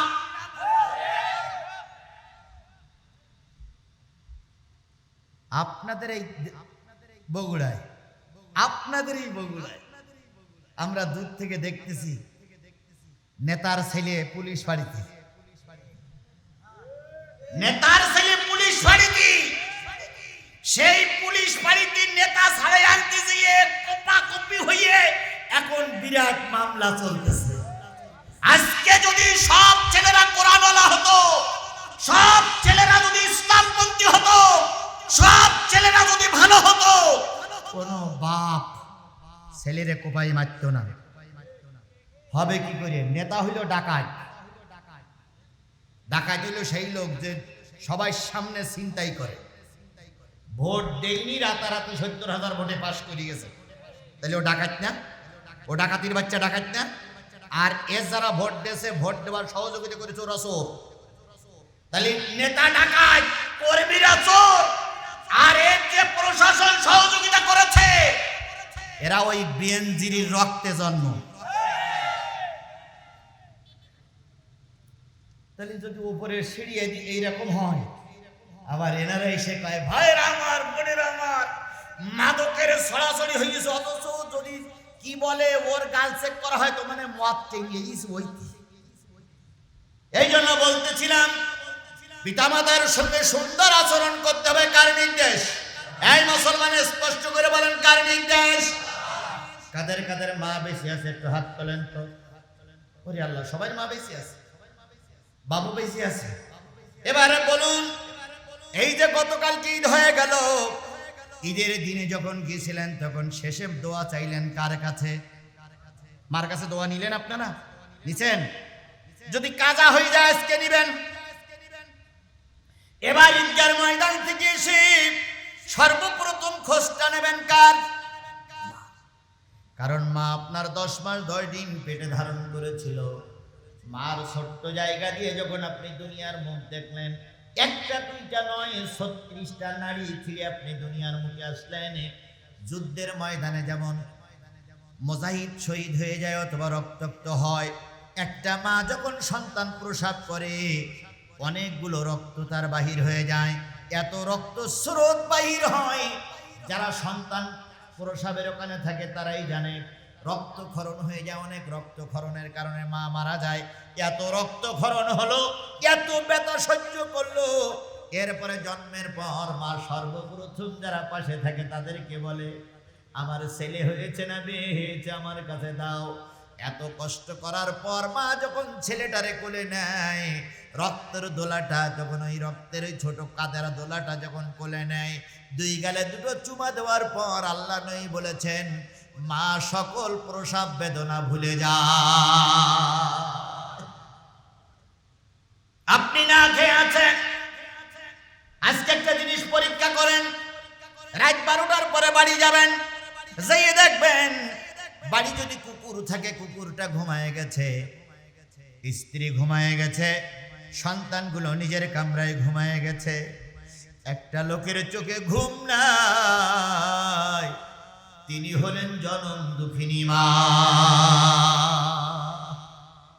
খট করে দরজা খোলার সাথে সাথে কিংবা বাড়ির ভিতরে ঢোকার সাথে সাথেই মা বাইরে থেকে আওয়াজ দেবে খোকা।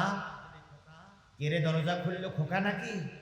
আপনি জিজ্ঞেস করবেন মা, স্ত্রী ঘুমায় গেছে, সন্তানগুলো ঘুমায় গেছে, তোমার কি চোখে একটু ঘুম আসে না? মা কি জবাব দেবে? বাজান রে, তুই যে আমার কলেজার মানিক সন্তান, তোরে না 10 মাস 10 দিন ধরে পেটে রেখেছিলাম, কোলে পিঠে করে মানুষ করেছি, তুই অসুস্থ গেছিস, প্রতিমধ্যে কোনো অ্যাক্সিডেন্ট হয় কিনা, বিপদ আপদ হয় কিনা, তাই তোর পথের দিকে তাকায়ে বসে আছি, তুই বাড়িতে না আসা পর্যন্ত আমার চোখে যে ঘুম আসে না। আমার ভাইরা, ওই মা বাপের হক আদায় করতে গিয়ে যদি কোনো ব্যক্তি নিজের পিঠির চামড়া দিয়ে জুতো তৈরি করে দেওয়া হয়, 2 ফোঁটা দুধের সমপরিমাণ মূল্য আপনি দিতে পারবেন না। এই জন্য যারা হাত তুললেন মা চেবেছে, খবরদার খবরদার মা বাবার সঙ্গে দুর্ব্যবহার করবেন না। কথাটা কে বলেছেন? এই নির্দেশটা কার? জোরে বলেন, নির্দেশ কার? একজন সাহাবী বলেন, ইয়া রাসূলুল্লাহ, যুদ্ধে যেতে চাই। নবীজি বললেন, তোমার ঘরে কে আছে? ইয়া রাসূলুল্লাহ, আমার একজন বুড়ি মা আছে। নবীজি বললেন, না না না, তোমার বুড়ি মায়ের খেদমত করার মতন কেউ আছে কিনা? তাই নবী বললেন, তুমি তোমার বুড়ো মায়ের খেদমত করো, হজের জন্য আরো লোক আছে, তারা জিহাদের জন্য আরো লোক আছে, তারা যাবে। তুমি তোমার মায়ের হক আদায় করো। এই জন্য যাদের মা বেঁচে আছে মনে করে নিও তাদের সামনে জীবন্ত জান্নাত। পীরের পায়ে চুমো দেয় আর মার পরনে কাপড় নাই। কি ঈদের নামাজের পর পরে এক রুই মাছ আর খালি ছাগলের দড়ি ধরে পীরের দরবারে নিয়ে যায়। আরে দিক মা, ঈদের দিনে একটু কাপড়ও কিনতে পারি না। আল্লাহর কসম, পৃথিবীর সবচেয়ে বড় পীর হলো মা, আর তারপরে হলো বাবা। এই মা বাপ যাদের বেশি আছে জীবন্ত জান্নাত এবং বড় পীর ঘরের ভিতরে আছে। এই জন্য 2 নম্বর সত্য হচ্ছে পিতা মাতার হক আদায় করে চলবো তো ইনশাল্লাহ, চলবো তো ইনশাল্লাহ। যদি না চলেন আপনিও বুড়ো বুড়ি হয়ে যাবেন। আপনি বাপের খাদ্যেছেন না, আর আপনি বুড়ো হবার আগে গলা ধাক্কা দিয়ে বাড়িতে বের করে দিবে আপনার ছেলে। 2 নম্বর পয়েন্ট শেষ। 3 নম্বর, ওয়ালা তাকতুলু আওলাদুকুম মিন ইমলাক। রিজিক দিতে পারবা না এই ভয়ে সন্তান হত্যা করো না। কয়টা উপদেশের কথা বলবো, তার ভিতরে কয় নম্বর? 3 নম্বর, রিজিক দিতে পারবা না এই জন্য সন্তান হত্যা করো না। এবার বলুন তো, সন্তান হত্যা করা লোক আমার সমাজে আছে না নাই? কিভাবে হত্যা করেন? কিভাবে হত্যা করেন আপনারা? ছুরি দিয়ে, ছুরি দিয়ে কি করে? পরিবার পরিকল্পনা কি করি দেখেন, প্রত্যেকটা জায়গায় এখন লেখা আছে 2টি সন্তানের বেশি নয়। একটা হইলে এটা কি কল্পনা? আচ্ছা, এটা হারাম না হালাল? না, পরিবার পরিকল্পনা হারাম নয়। এবার যদি বলেন হুজুর এতক্ষণ কি বলেন আর এখন কি বলতেছেন, এবার আসুন তো। পরিবার মানে হলো সংসার, কথা বলেন ঠিক না ঠিক? আর কল্পনা মানে হলো সিস্টেম, সিস্টেম বা কল্পনা। পরিবারের নিয়ে একটা সিস্টেম বা কল্পনা তৈরি করার নাম হলো পরিবার পরিকল্পনা। আপনি বিয়ে করার রাত্রি পরিবার পরিকল্পনা করবেন। যারা বিয়ে করুনি তাদের শিখাই দিলাম, আর যারা বিয়ে করেছেন এখনো যুবক আছেন যুবতী আছেন তাদের শিখাই দিচ্ছি। বিয়ের রাত্রিতেই 2 জন পরিবার পরিকল্পনা করার জন্য পরিবারে নিয়ে বসবেন, কল্পনা করবেন। স্বামী স্ত্রী 2 জন যুক্তি পরামর্শ করবেন। 3টা সন্তান যদি হয়, বড়টারে হাফেজ বানাবো, 2 নম্বরটারে মাওলানা বানাবো, 3 নম্বর সন্তানটারে ইঞ্জিনিয়ার বানাবো কি ডাক্তার বানাবো। অথবা 3টা সন্তান আল্লাহ যদি আমাদের দেয়, বড় সন্তানটারে হাফেজ বানানোর পরে ডাক্তার বানাবো, মেজে সন্তানটারে দাখিল পাস করার পরে ইঞ্জিনিয়ার করব। এই যে কল্পনা করা, স্বামী স্ত্রী 2 জন এক জায়গায় বসে যুক্তি পরামর্শ করা, এটার নাম হলো পরিবার পরিকল্পনা। আর আমাদের পরিবার পরিকল্পনা কি? একটা হওয়ার পরে নারীকে বাদ দাও, আর নাইতে পুরুষের 2টো আছে, একটা ছাড়াই দাও।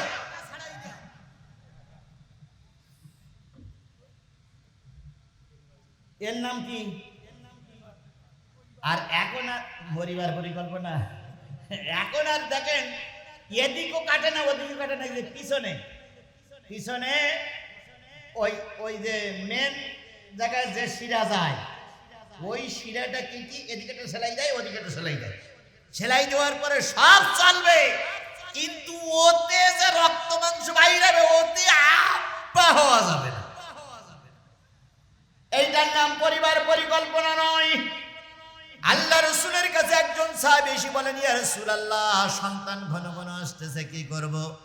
নবী বলেন আজল পদ্ধতি ব্যবহার করা। আজল কি? কয় ইয়া রাসূলুল্লাহ আজল কি? নবী বললেন স্বামী স্ত্রী মেলামেশা করতেছো, কিছু পদ্ধতি বলে দিলেন। এখানে বাচ্চারা রয়েছে, মুরব্বীরা রয়েছে, সব কথা এখানে বলা যাবে না, ইমাম সাহেবের কাছে শুনে নেবেন। আজল পদ্ধতি কি? আজল পদ্ধতিটা হলো বোতলের ভিতরে পানি ঢুকবে, এই বোতলের ভিতরে পানি না দিয়ে পানিটা বোতলের বাইরে দিয়ে দাও। তাহলে বোতলের ভিতরে যদি পানি না ঢোকে তাহলে ওর ভিতরে কোনো দূষণীয় কিছু ঢুকবে না। পানিটা বাইরে করে দেওয়ার নাম আজল। এই আজল পদ্ধতি ব্যবহার করো, তবে সর্বক্ষণ নয়। সন্তান যখন একটু বড় হয়ে যাবে, আবার জায়গায় চলে এসে আর একটা সন্তান নাও, আর পরিকল্পনা করো ওটারে আলেম বানাবো, এটারে হাফেজ বানাবো, এটারে কারি বানাবো, এটারে ইঞ্জিনিয়ার বানাবো, এটারে ডাক্তার বানাবো। এর নাম কি মনে থাকবে তো? পরিবার পরিকল্পনা না সিধা কাটা না বলো। পরিবার পরিকল্পনার নাম মানে ওই গরুর মতন বাদ দেওয়া না বলো। পরিবার পরিকল্পনা হলো কল্পনা মাফিক সংসার পরিচালনা করার নাম কি? আল্লাহ রাব্বুল আলামিন বলতেছে খেতে দিতে পারবা না তাই সন্তান বন্ধ করে দিও না। নাহানু নারযুকুকুম আইয়াহুম, আমি তোমাদের রিজিক দেই, আর ভবিষ্যতে যারা আসতেছে ওদেরও রিজিক কে দেয়? এই মুসলমান কথা বলেন, কে দেয়? খুবই গুরুত্বপূর্ণ কথা, খুবই গুরুত্বপূর্ণ কথা, দয়া করে শুনতে হবে। যদি বুঝতে বাকি থাকে আমি বলতেছি 151, 152, 153 কোন সূরা আপনি বাড়ি যেয়ে দেখে নেবেন। সরল কোরআনের সরল অর্থগুলো আপনি দেখে নেবেন, বুঝিয়ে আসবে। নাহানু নারযুকুকুম আইয়াহুম, তোমাদের রিজিক আমি আল্লাহ দেই, তাদের রিজিক আমি আল্লাহ দেই। এই জন্য সন্তান হত্যা করো না, কারণ সন্তান হত্যা করা আল্লাহর কাছে অত্যন্ত দোষণীয় পাপ। ওয়ালা তাকরাবুল ফাওয়াহিশা মা যাহারা মিনহা ওয়া মা বাতান, আল্লাহ বলল অশ্লীল কাজের নিকটবর্তী হয়ো না, প্রকাশ্য অথবা গোপনে। অশ্লীল কাজ যে কয় প্রকার কি কি, ঈদের পরে রাস্তায় যারা উঠেছে তারাই জানে। ওরে বাপ রে বাপ, রাস্তায় কিছু ছেলেরা ঢোল পিটেছে আর যে কায়দায় নাচতেছে, তাই এগা নাচ দেখে ফেরাউনও ফের। আচ্ছা এরা কি হিন্দু না মুসলমান? মুসলমানের ঈদের আনন্দ করতে সেদিন কালকে না আজকে বোধ হয় একটা নাস্তি পড়ি ইন্নালিল্লাহ হয়ে গেছে। আচ্ছা বলেন ওর জানাজা পড়বেন না শ্মশান ঘাটে যাবেন? ও যদি নেতার ছেলে হয় তাহলে জানাজা না পড়লে হুজুরিরও খবর আছে। আজকে লালন শাহ সেতু পার হচ্ছি, আজকের কথা লালন শাহ সেতু পার হচ্ছি, তো 2-3টা ছেলে আসলে এক মোটরসাইকেলে চাবি কেটে নিয়েছে পুলিশ, আর একটা ছেলে আসলো হুড়মুড় করে পিছনে বসে আছে এক ইবলিশ শয়তান, চুল টুল এই সেই। তো আমি চিন্তা করতেছি ওর নেবে না, চাবিটা তো ওর নেবা দেবো, তো হেলমেট নেই। পরে জানা গেল উনি হইল নেতার মেয়ে। আজকে আমার সমাজে তাই হচ্ছে, কথা বলেন ঠিক না ঠিক? কত মায়ের কোল খালি করলে, কত লোকের নামে মিথ্যা মামলা দিলে, কত লোককে পিটাইয়ে রাস্তায় মেরেছো, আর তোমার ছেলের পায়ের পরে একটু মোটরসাইকেল তুলেছে তাই পুলিশ মেরে আহত করেছো। তুমি ক্ষমতার দাপট দেখাও, আজকে ক্ষমতায় আছো, কালকে ক্ষমতা থাকবে না।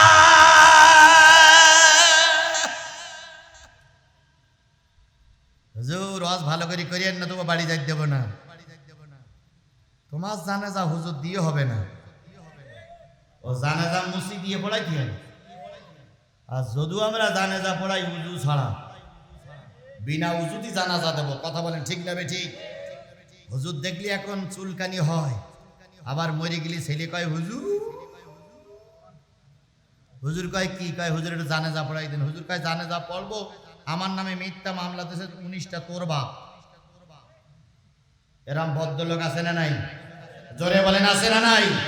আজকে পুলিশও তাদের কাছে নিরাপদ নয়। ক্ষমতার দাপট দেখাও, আজকে ক্ষমতা আছে কালকে থাকবে না, কথা বলেন ঠিক না ঠিক? যারা তোমাকে পাওয়ার দিয়েছে তারা একদিন জুতা পিটা করে মামুর বাড়ি পাঠিয়ে দেবে। আজকে ইসরায়েল খুব ক্ষমতার জোর দেখাচ্ছে না? আজকেও ফিলিস্তিনিদের মেরেছে। এরপরে ফিলিস্তিনিদের একজন শীর্ষ নেতা ওনার ইসমাইল হানিয়া, ওনার 3 ছেলে সহ 7 জন না 8 জন পরিবারের সদস্যকে বম্পিং করে গুলি করে মেরেছে ইসরায়েল। মারার পরে ইসমাইল হানিয়া এবং তার স্ত্রী 2 জন সাক্ষাৎকার দিয়ে বলেছে 3 ছেলে চলে গেছে যাক, তবে ইসলাম থেকে দূরে সরে যাব না। এরকম ঈমান আমাকে তৈরি করতে হবে। কথা বলেন ঠিক না ঠিক? নেতা ক্ষমতায় তাই কি হয়েছে? পুলিশ এসেছে তাতে কি হয়েছে? আমি বাংলাদেশের নাগরিক, তোমার চুরি করার অধিকার আছে, আমার প্রতিবাদ করার অধিকার আছে। সব বক্তারা, সব হুজুররা যদি হক কথাগুলো বলতো, আজকে আমাদের অবস্থা এত শোচনীয় হতো না। কথা বলেন ঠিক না ঠিক? আজকে আমাদের মতন কিছু দেশের কিছু মৌলবীরা হক কথাগুলো বলছে না। আপনারা শুনে আশ্চর্য হবেন, আমির হামজা কয়েকদিন আগে বাহির হলো, ওর বিরুদ্ধে আবার মামলা দিয়েছে। আর এই মামলার মূলে আমাদের দেশের কিছু মৌলবীরা, এক মৌলবী আর এক মৌলবী সহ্য করতে পারে না। এরকম মৌলবী বগুড়ায় আছে না নাই? আপনাদের সমাজেই আছে। কিছু কিছু লোক জিহাদি সহ্য করতে পারে না। অনেক হুজুর আছে জিহাদি সহ্য করতে পারে না। আল্লাহর কসম, আমার যে কাজগুলো, আমার যে দায়িত্বগুলো, ওই দায়িত্বগুলো তুমি পালন করো বগুড়ায়। আমি তোমার বগুড়ার মাটিতে আসবো না, কিন্তু উনি পালন করেন, আর একজন পালন করতে তার ঠ্যাংগুলি টানতেছে নিচে না, নিচে না, নিচে না। এরা সরকারের পাঁচাটা গোলাম। কথা বলেন ঠিক না ঠিক? আমার মনে হয় আজরাইল আসলে এরা মরবে না। আজরাইল আসলে বলবে সরকারে পাওয়ারে কিছু করলে বলে গুলি করে মারবো। আল্লাহ এ জাতির হেদায়েত দান করুক, সকলে বলুন আমিন। আমার বন্ধুগণ, বলতেছিলাম অন্যায় কাজ সমাজে এত মাথা উঁচু করেছে যে অন্যায় কাজের প্রতিবাদ করতে পারি না, আর সহ্য করতেও পারি না। আল্লাহ রাসূল বলেছেন, মান রাআ মিনকুম মুনকারান, যখন কোনো অন্যায় কাজ সমাজে দেখবে, যদি পারো কি দিয়ে বাধা দাও, হাত দ্বারা বাধা দাও। যদি না পারো অন্তর দিয়ে ঘৃণা, যদি না পারো তাহলে মুখ দিয়ে বাধা দাও। যদি না পারো অন্তর দিয়ে ঘৃণা করো, তবে জেনে নিও অন্তর দিয়ে ঘৃণা করলে আদাফুল ঈমান, ঈমানের সর্বশেষ অংশ হয়ে যাবে। তাহলে আমাদের প্রথম দাবি হচ্ছে কি দিয়ে বাধা দাও। 2 নম্বর কি দিয়ে বাধা দাও? মুখ দিয়ে বাধা দাও। আমি প্রশাসনের লোক না, আমি সরকারি দলের লোক নই। ইহদিনাস সিরাতাল মুস্তাকিমের রাস্তা বলতেছে, কিন্তু কালকে নামাজে বলবেন ইহদিনাস সিরাতাল মুস্তাকিম। আল্লাহর সামনে দাঁড়িয়ে আল্লাহ বলবে সিরাতুল মুস্তাকিমের রাস্তা কি? তুই আন্দাজে কি বলতেছিস? যারা চলে যাচ্ছেন তাদের যদি মুখস্থ হয় চলে যান, আর যদি মুখস্থ না হয় যদি চলে যান, বুঝবা আপনি কোরআনের দুশমন, বুঝবা আপনি সিরাতুল মুস্তাকিমের রাস্তায় থাকতে চান না, তাই আপনি চলে যাচ্ছেন। আপনি ওই শয়তানদের পক্ষে। এই জন্য একটু কথা হচ্ছে আর আপনার পিঠি জ্বলতেছে। কথা হতেই হবে। কথা বলেন ঠিক না ঠিক? আফজালুল জিহাদ কালিমাতুল হক ইনদা সুলতানুন জায়ের, সবচেয়ে বড় জিহাদ জালেম সরকারের সামনে সত্য কথা বলা। আজকে বহুত হুজুররা এই জিহাদের ধারে কাছে যাচ্ছে না। এই যে 2 মৌলবী আজকে বহস করি, কদ্দুর কি করিস তা আল্লাহই ভালো জানে। বহস করেছে তারাবি 8 টাকা জায়েজ না নাজায়েজ, আর উনি 20 টাকা জায়েজ কি নাজায়েজ তাই করবে। 2 মৌলবীর এদিক জায়েজ না জায়েজ চলছে, আর শয়তানেরা রাজত্ব করতেছে। কথা বলে ঠিক না ঠিক? চোরের বংশরা ক্ষমতায়, আর তুমি এখানে বাহাস করতেছো। তোমার বাহাসের 1 পয়সা দাম নাই। ময়দানে এসো, বাতিলদের আগে প্রতীক থেকে নামাও, তারপরে ছোটখাটো সমস্যা দূর হয়ে যাবে। জোহরের নামাজ কয় রাকাত? না, 12 রাকাত। এশার নামাজ কয় রাকাত? 17 রাকাত। মাগরিবের নামাজ কয় রাকাত? 7 রাকাত। আপনার 7 রাকাত পড়ার দরকার নেই, 3 রাকাত পড়ুন, তবু আপনি নামাজি হন। এশার নামাজ 4 রাকাত ফরজ, 3 রাকাত পেতের পড়েন, তবু আপনি নামাজি হন। এখন আপনার বলা হলো 17 রাকাত পড়তে, ওরে বাপ রে বাপ! 17 রাকাতের কথা শুনে কাপড় খুলে মাইল দূর, লাভ হইল কি? আপনি 17 রাকাত না পড়ি 4 রাকাত পড়েন তবু আপনি নামাজি হন। কিয়ামতের দিন নামাজি জান্নাতে যাবে, বেনামাজিরা কোথায় যাবে? আপনি নামাজি হন, আপনি নামাজি হন, আপনি নামাজি হন। আমলিগ করেন করেন নামাজি হন, বিএনপি করেন নামাজি হন, জাতীয় পার্টি করেন নামাজি হন, জামাত ইসলাম করেন নামাজি হন, তাবলীগ করেন নামাজি হন। কারণ ইন্নাস সালাতা তানহা আনিল ফাহশাই ওয়াল মুনকার, নিশ্চয়ই নামাজ সকল প্রকার অন্যায় কাজ থেকে তাকে কি করে? বিরত রাখা। আল্লাহর কথাটা ফাউল নয়। এই জন্য সকলের কাছে দাবি নামাজি হন, নামাজি হন। অন্যায় কাজ থেকে দূরে থাকুন, খারাপ কাজ থেকে দূরে থাকুন। প্রকাশ্য অন্যায় কাজ করা যাবে না, গোপনে অন্যায় কাজ করা যাবে না। কে নিষেধ করেছে? ওয়ালা তাকতুলুন নাফসুল্লাতী হারামাল্লাহু ইল্লা বিল হক। অন্যায়ভাবে কাউকে হত্যা করো না, অন্যায়ভাবে কাউকে হত্যা করো না। কারণ অন্যায়ভাবে যদি কাউকে হত্যা করা হয়, ওর যে পাপ থাকে সেই পাপগুলো সব তোমার আমলনামায় লেখা হয়। ইসরাইল মনে করতেছ, ইসরাইল মনে করতেছ, ইসরাইল মনে করতেছ যে নেতারে মেরে বাহাস করলো, উত্তর সমার্থক উভয় সমার্থক বিজয়ী। ইসলামের কি উপকার হলো? বাহাস শেষ, দুইজন তারাবি নিয়ে বাহাস করলো, উভয় সমার্থক বিজয়ী। ইসলামের কি উপকার হলো? ইসলামের উপকার হলো এই যে তারাবি 20 টাকা তো পড়া যাবে, 8 টাকা তো পড়া যাবে। আল্লাহ ওদের দুইজনকে আগে হেদায়েত দেয়। ওই যে দুজন বাহাস করেছে ওই দুজনকে আগে আল্লাহ কি করুক? হেদায়েত দেয়। আল্লাহ ওদের পরে রহমত করুক। ওদের দ্বারা আমরা কিছু আশা করতেছি। কথা বলেন ঠিক না বেঠিক? কথা যেটা বলতেছিলাম সেটা হলো, আমার ভাইয়েরা কথা যেটা বলতেছিলাম সেটা হলো, অন্যায়ভাবে কাউকে হত্যা করো না। আজকে অন্যায়ভাবে আলেমদের মারতেছো, আলেমদের বিরুদ্ধে ফাঁসির কাজটা তৈরি করেছো। জেনে নিও, জেনে নিও যে ফাঁসি আলেমদের জন্য তৈরি করেছো, ওই ফাঁসি একদিন তোমার জন্য অপেক্ষা করতেছে। সূরা লাহাব মুখস্থ কার কার হাত তোলেন তো? ওইখানে একটা আমাদের খেয়াল করেন, আমাদের খেয়াল করেন, আমাদের খেয়াল করেন, আমাদের খেয়াল করেন। যদি কারোর প্রশ্ন থাকলে কিন্তু দেন, উত্তর দিয়ে দেবো ইনশাআল্লাহ। হাত নামান। ওখানে শেষে আছে আমরাতুহু হাম্মালাতাল হাতাব। আল্লাহ বলতেছে শুধু আবু লাহাব একলা ধ্বংস হয়নি, তার স্ত্রীও কি হয়েছে? ধ্বংস হয়েছে। ওই স্ত্রী কিন্তু একটা ফাঁসি বানানো, ফাঁসি বানায় খেজুরের ডাল দিয়ে পাতা দিয়ে ফাঁসি বানায়, পাহাড়ের চূড়ার পরে বসে ফাঁসিটা ঝুলাই দিল নিচে। ঝুলাই দিয়ে বলতেছে এই রাস্তা দিয়ে মুহাম্মদ যাবে, ফাঁসি ধরে মারবো, টান চলে যাবে হিন্দুস্তান। ফাঁসি তৈরি করে আনন্দ করে আর কয় মুহাম্মাদের মারবো, মুহাম্মাদের মারবো, মুহাম্মাদের মারবো। এই চিন্তা ভাবনা করে উম্মে জামিল বসে আছে। কিছুক্ষণ পরে দেখা গেল নবীও আসে না, উম্মে জামিলের আশা পূরণ হয় না। হঠাৎ করে উম্মে জামিল চিন্তা করতেছে ফাঁসিটা আমার গলায় দিয়ে দেখি, এই ফাঁসিটা আমার গলায় ঝোলে কিনা, ফাঁসিটা আমার গলায় ঢোকে কিনা, ফাঁসিটা আমার গলায় ঢোকে কিনা। এইবার ফাঁসিটা গলায় দিয়ে আনমন হয়ে বসে আছে, এটা তন্ত্রা মতন আসলো। আল্লাহ বললেন জিবরিল পাথরটা নাড়া দাও, শয়তান বুড়ি অনেক দূরে গিয়ে গেছে। পাথর ধরে না পাহাড় ধরে নাড়া দিল, বুড়ি হাসকা টানে নিচে পড়ে গেল, বুড়ির গলায় ফাঁসি।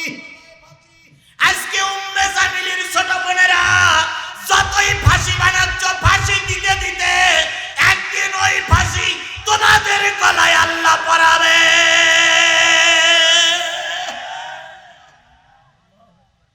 আল্লাহ সেই দিনটারে কবুল করুক। আরো জোরে বলেন আমিন, আরো জোরে আমিন। খালেদা জিয়াও মা, প্রধানমন্ত্রী আপনিও মা। কি আপনি ঈদের আনন্দ করলেন আর খালেদা জিয়ারে ভিতরে রাখলেন? খালেদা জিয়া কি দোয়া করতেছে কে জানে? আল্লাহ জানে। আজকে যে দুর্দশা হয়েছে ওই দুর্দশা আর একজন মার হোক, এটা আমি চাই না, কিন্তু অনেক সময় তো হতেও পারে। কি হতে পারে না? হতে পারে না। আজকে আপনি আমারে মারতেছেন, আমার বিরুদ্ধে মিথ্যা মামলা দিয়েছেন, আমাকে ঘর ছাড়া করেছেন, আমার সন্তানকে ডেকে নিয়ে মাঠের মাঝখানে গুলি করে বলতেছেন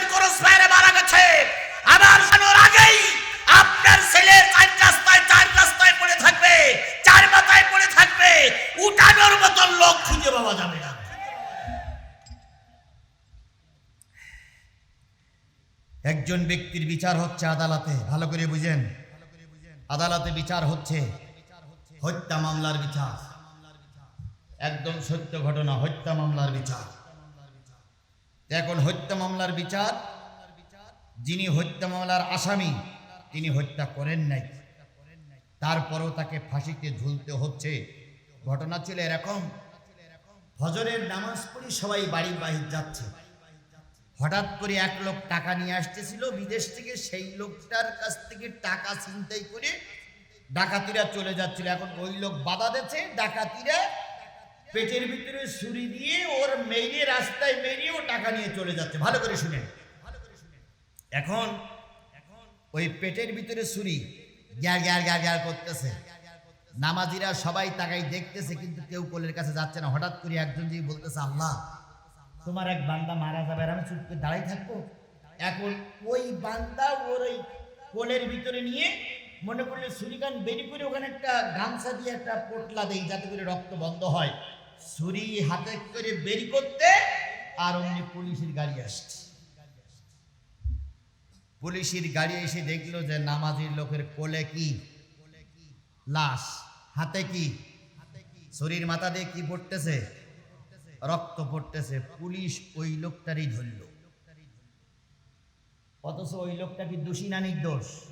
ওই লোকটা উপকার করতে গিয়েছিল, উপকার করতে দিয়ে পুলিশের কাছে এই 1 নম্বর আসামি। এখন এই যে অনেক লোক দেখতেছে, কেউ সাক্ষী দিচ্ছে না। এখন 3 তালার পরে ফজরের নামাজের পরে একজন পায়চারি করে বেড়াচ্ছিলেন, উনি ওই জটলা অবস্থা থেকে 3 তালার থেকে সবকিছু দেখতেছে। তখন তো ভিডিও নেই, 3 তালার থেকে দেখতেছে। দেখলো যে ডাকাতিরা মেরে চলে গেল, আর একজন নামাজি ব্যক্তি এসে ওই ব্যক্তির উদ্ধার করলো। উদ্ধার করার পরে ছুরিটা বেরিয়ে উপকার করতে গেছে, পুলিশ এসে এর দেখলো যে এর হাতে ছুরি, এর কোলে লাশ। পুলিশের 1 নম্বর আসামি বানালো। পুলিশের সাক্ষী অনুযায়ী কোর্টে মামলা হলো। আর ওই 3 তালার পরে যিনি দাঁড়াই দেখেছেন উনি হলেন বিচারপতি। ওনার আদালতে বিচার, ভালো করে বুঝলেন, ওনার আদালতে বিচার। উনি আসামির বাদী বিবাদী পুলিশের সাক্ষী শুনলো, আর ওই যিনি ওই নামাজি ব্যক্তি কোলে করে রেখেছিলেন এই মৃত্যু ব্যক্তির ওনার বক্তব্য শুনলো। কিন্তু এনার পক্ষে সাক্ষী দেওয়ার মতন কেউ নাই। পুলিশ 8 জন 10 জন সাক্ষী দিল, স্যার আমি নিজে চোখে দেখেছি এই লোকে খুন করেছে। শেষ পর্যন্ত সাক্ষী প্রমাণ হয়ে গেল ওই নামাজি লোকের ফাঁসি হবে। অথচ নামাজি লোকটা নির্দোষ না দোষ? নির্দোষ লোকের কি হবে? এই বিচারপতি বারবার রায় পাল্টায়, রায় দেরি করে, বারবার দেরি করে, আজকে দেবো না, কালকে দেবো না, পরশুদিন দেবো না। হঠাৎ করে বিরোধী পক্ষের উকিলদের জেরার কারণে উনি রায়ের দিনখান ঘোষণা করলেন। ঘোষণা করার আগে চিন্তা করছে, আল্লাহ দুনিয়ার কেউ দেখিনি, কিন্তু আমি তো দেখেছি ওই লোকটা নির্দোষ, কিন্তু আমি কি করে লিখবো যে তোমার ফাঁসি? রায়ের 2 দিন আগে বিচারক চলে গেলেন জেলখানায়। কোর্ট দারোগার কাছে অনুমতি নিয়ে ভিতরে ঢুকলেন। লোকটার পাশে বসে বসে বসে বসে অনেকক্ষণ বক্তব্য দিলেন আর বললেন, ভাই আমি নিজে চোখে দেখেছি তুমি নির্দোষ, কিন্তু সাক্ষী বলতেছে তুমি দোষী।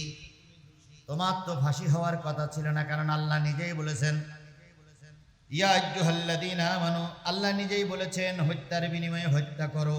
তুমি যদি হত্যা না করে থাকো তাহলে তো হত্যা হওয়ার কথা না। সুতরাং আন্নান নাফসা বিন নাফসি ওয়াল আইনা বিল আইনি ওয়াল আনফা বিল আনফি ওয়াল উযুনা বিল উযুনি। কি করে হলো? হত্যার বিনিময়ে হত্যা কি করে হচ্ছে? তুমি তো হত্যা করোনি, তারপরে তোমার ফাঁসিটা আমাকে দিতেই হবে। আচ্ছা তুমি চিন্তা করে দেখো তো, জীবনে কোনোদিন কাউকে তুমি মেরেছিলে? স্যার আমার তো মনে পড়ে না। আচ্ছা কোনোদিন কোনো জিনিস গোপন করেছিল? স্যার তো মনে পড়ে না। হঠাৎ করে মনে পড়তেছে, হ্যাঁ আমার বয়স তখন 18 থেকে 20। আমি তখন একটু দুর্দর্শ ক্লাসে ছিলাম। একজনের সঙ্গে গন্ডগোল করি, সে লোকটার কোনো দোষ ছিল না। আমি 2-3টে স্কিল চল মারার পরে শুনেছিলাম ওই লোকটা মারা গেছে। কিন্তু মারা যাওয়ার পর আমার আর কোনো বিচার আদি হয়নি, আমি সেখান থেকেই গা ঢাকা দিয়েছিলাম, আমি বেঁচে গেছি, আমার নামে মামলাও হয়নি, আমার কেউ বিচারও করিনি, আমি সেখান থেকে ভালো আছি। বিচারপতি তখন বুঝলো আল্লাহ দুনিয়ার সব মানুষের কথা বিফলে যেতে পারে, কিন্তু তোমার কথা বিফলে যেতে পারে না। তুমি বলেছো হত্যার বিনিময়ে হত্যা, সুতরাং ওই ব্যক্তি হত্যা করেছিল কেউ দেখিনি, কিন্তু তুমি দেখেছো।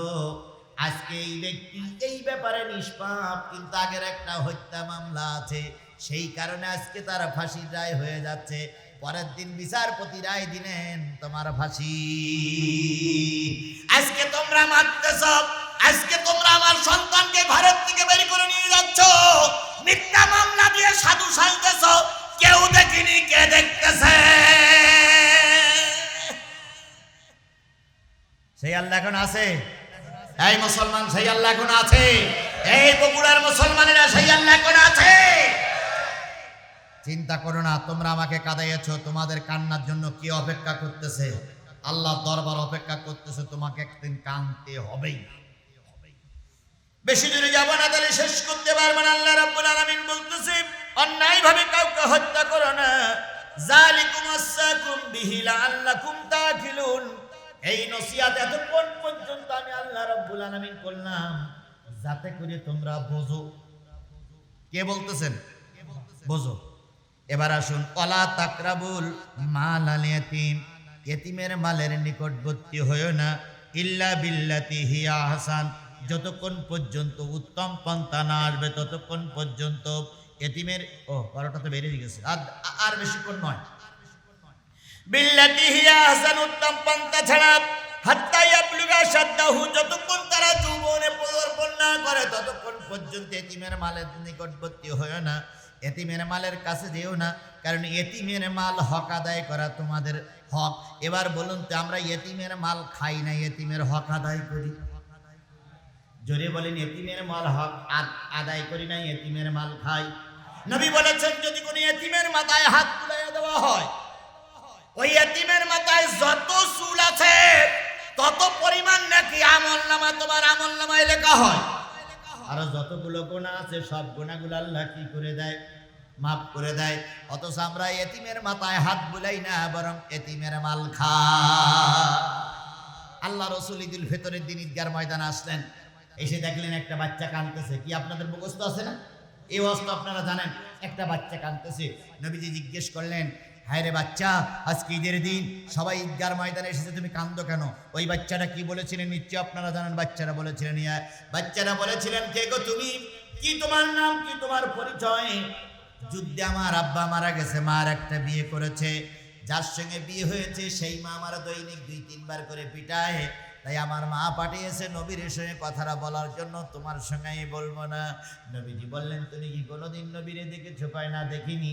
ওই নবী তখন বললেন, ও বালক, আমি সেই নবী। আল্লাহ নবী বুকের ভিতরে জড়াই ধরে 2 গালে চুমা দিয়ে আয়েশার ঘরে যে বলতেছে, আল্লাহ পাক জান্নাত থেকে একটা ফুটান্ত গোলাপ ফুলকে তোমার কাছে দিয়েছে, যদি এর খেদমত করে আল্লাহ পাক জান্নাত নসিব করবে। এই জন্য এতিমের হক আদায় করতে হবে, এতিমের মাল খাওয়া যাবে না। কার নির্দেশ? এটা কিছু আমাদের জন্য ফরজ। তাওরাতে কি ছিল? একই জিনিস। জব্বুরে কি ছিল? একই জিনিস। ইনজিলেও একই জিনিস। আর সকল ধর্মের কাছে একই জিনিস, এতিমের মাল খাওয়া যাবে। শেষ হয়ে গেছে প্রায়, একটু খেয়াল করি। আউফু কাইলা ওয়াল মিজান, ওজনে এবং মাপে কম দিও না। ওজনে এবং মাপে কম দিও না। আচ্ছা, এর ভিতরে অনেক হুজুর আছে, অনেক দাড়িওয়ালা টুপিওয়ালা আছে, নেবার সময় বেশি নেয়, দেবার সময় কম দেয়, আছে? আচ্ছা, তার একটু হাত তোলেন তো।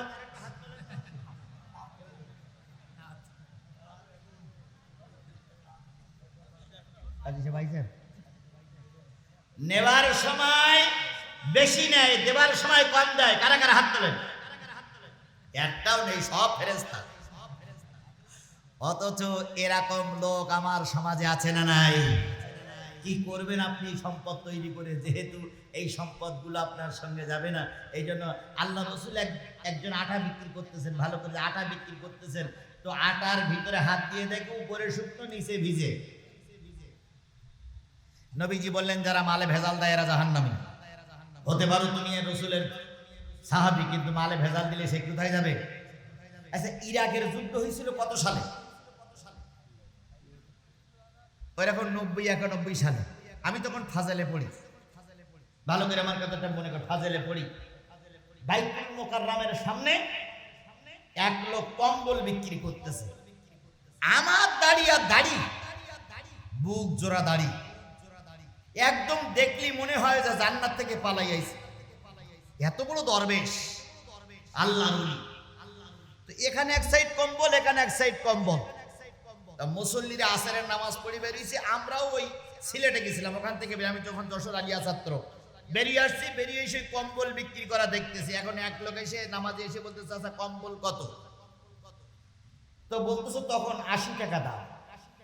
চাচা 60 টাকা হবে না? তাই না? তো ওই লোক চলে যাচ্ছে, চলে যাই খানিকক্ষণ পরে এসে বলছে চাচা 60 টাকা হবে না? চাচা বলতে 60 টাকা যদি বিক্রি করি আমার 1 টাকাও লাভ হবে না। তো তুমি যখন নামাজের পরে পয়লা খদ্দের নাও কেন? চলে গেছে। আর একজন এসে ওই একই কম্বলের লাইনতে ধরে বলতে চাচা কম্বল কত? কই 90 টাকা। ওর কাছে বলিস কত? আর এর কাছে বলতিস কত? 90। তো বলতে চাচা 70 টাকা হবে না? আরে বাবা 70 টাকার কম্বলেই বললি আপনি হইল। তো চল যাচ্ছে, দরকার নেই। কার একটু বেশি বেশি পারবে না? কয় না 70 টাকা দেনতে দেন। তখন এই চাচা বলতেছে, এই দাড়িওয়ালা নামাজ পড়ি বেরিয়ে বলো জান্নাত থেকে পালাই গেছি মনে হয়। এই লোক বলতেছে তোমার কাছে যদি 70 টাকায় বিক্রি করি তা 8 আনাও লাভ হবে। একই কম্বল 60 টাকা বিক্রি করে কয় টাকা লাভ হইল না? 1 টাকা লাভ হইল না রে। একই কম্বল 70 টাকা বিক্রি করে কত লাভ হবে না? 8 আনাও লাভ হবে না। ও লোক চলে যাওয়ার পরে আমরা কয়েকজন দিয়ে বলছি চাচা কম্বলের ভিতরে কোনো ভেজাল আছে নাকি? না, কম্বল কি একই? তো বলতেছে হ্যাঁ। তাই বলি 1 টাকা লাভ হবে না, 50 পয়সা লাভ হবে না? এই যে বললেন, তা আপনার ইমান আমল আছে? তখন আমার জিজ্ঞেস করতেছে বাড়ি কোন জায়গায়? তাই বললাম বাড়ি সাতক্ষীরা। আমি যা বলেছি একটু মিথ্যে কথা বলি? তাই বললাম ওতে 1 টাকা লাভ করলেন, এতে 50 পয়সা লাভ করেন না, তাহলে আপনি মিথ্যে কথা বলেন। শোনো খোকা, যারা 60 টাকায় বিক্রি করেছে 10 টাকা লাভ করেছি, আর যারা 70 টাকা বিক্রি করেছে ওরা 20 টাকা লাভ করেছে। আমি তো 10 টাকার 20 টাকা লাভ করেছি। আমি বলেছি 1 টাকা লাভ হবে না, 8 আনা লাভ হবে না। আমি তো 10 টাকার 20 টাকা লাভ করেছি।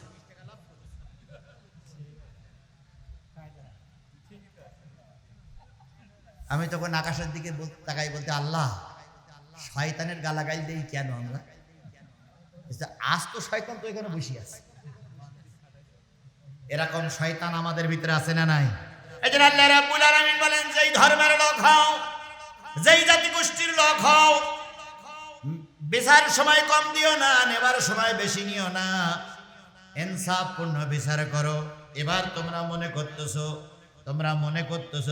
মনে করতেছো কম দিলে আর বেশি নিলে লাভ হয়ে যাবে। না না না, ওয়াহু কাইলাল মিজান বিল কিসতি লা নুকাল্লিফু নাফসান ইল্লা উসওয়াহা। জেনে নিও সাধ্যের অতিরিক্ত কিছু আল্লাহ তোমাদের উপরে চাপাইয়ে দেবে না। এই জন্য ঠিক মতন কথা, ঠিক মতন কাজ। শেষ নসিহত হয়ে গেছে। ওয়াইসকুলতুম ফাদিলু ওয়ালাউ কানা যাল কুরবা।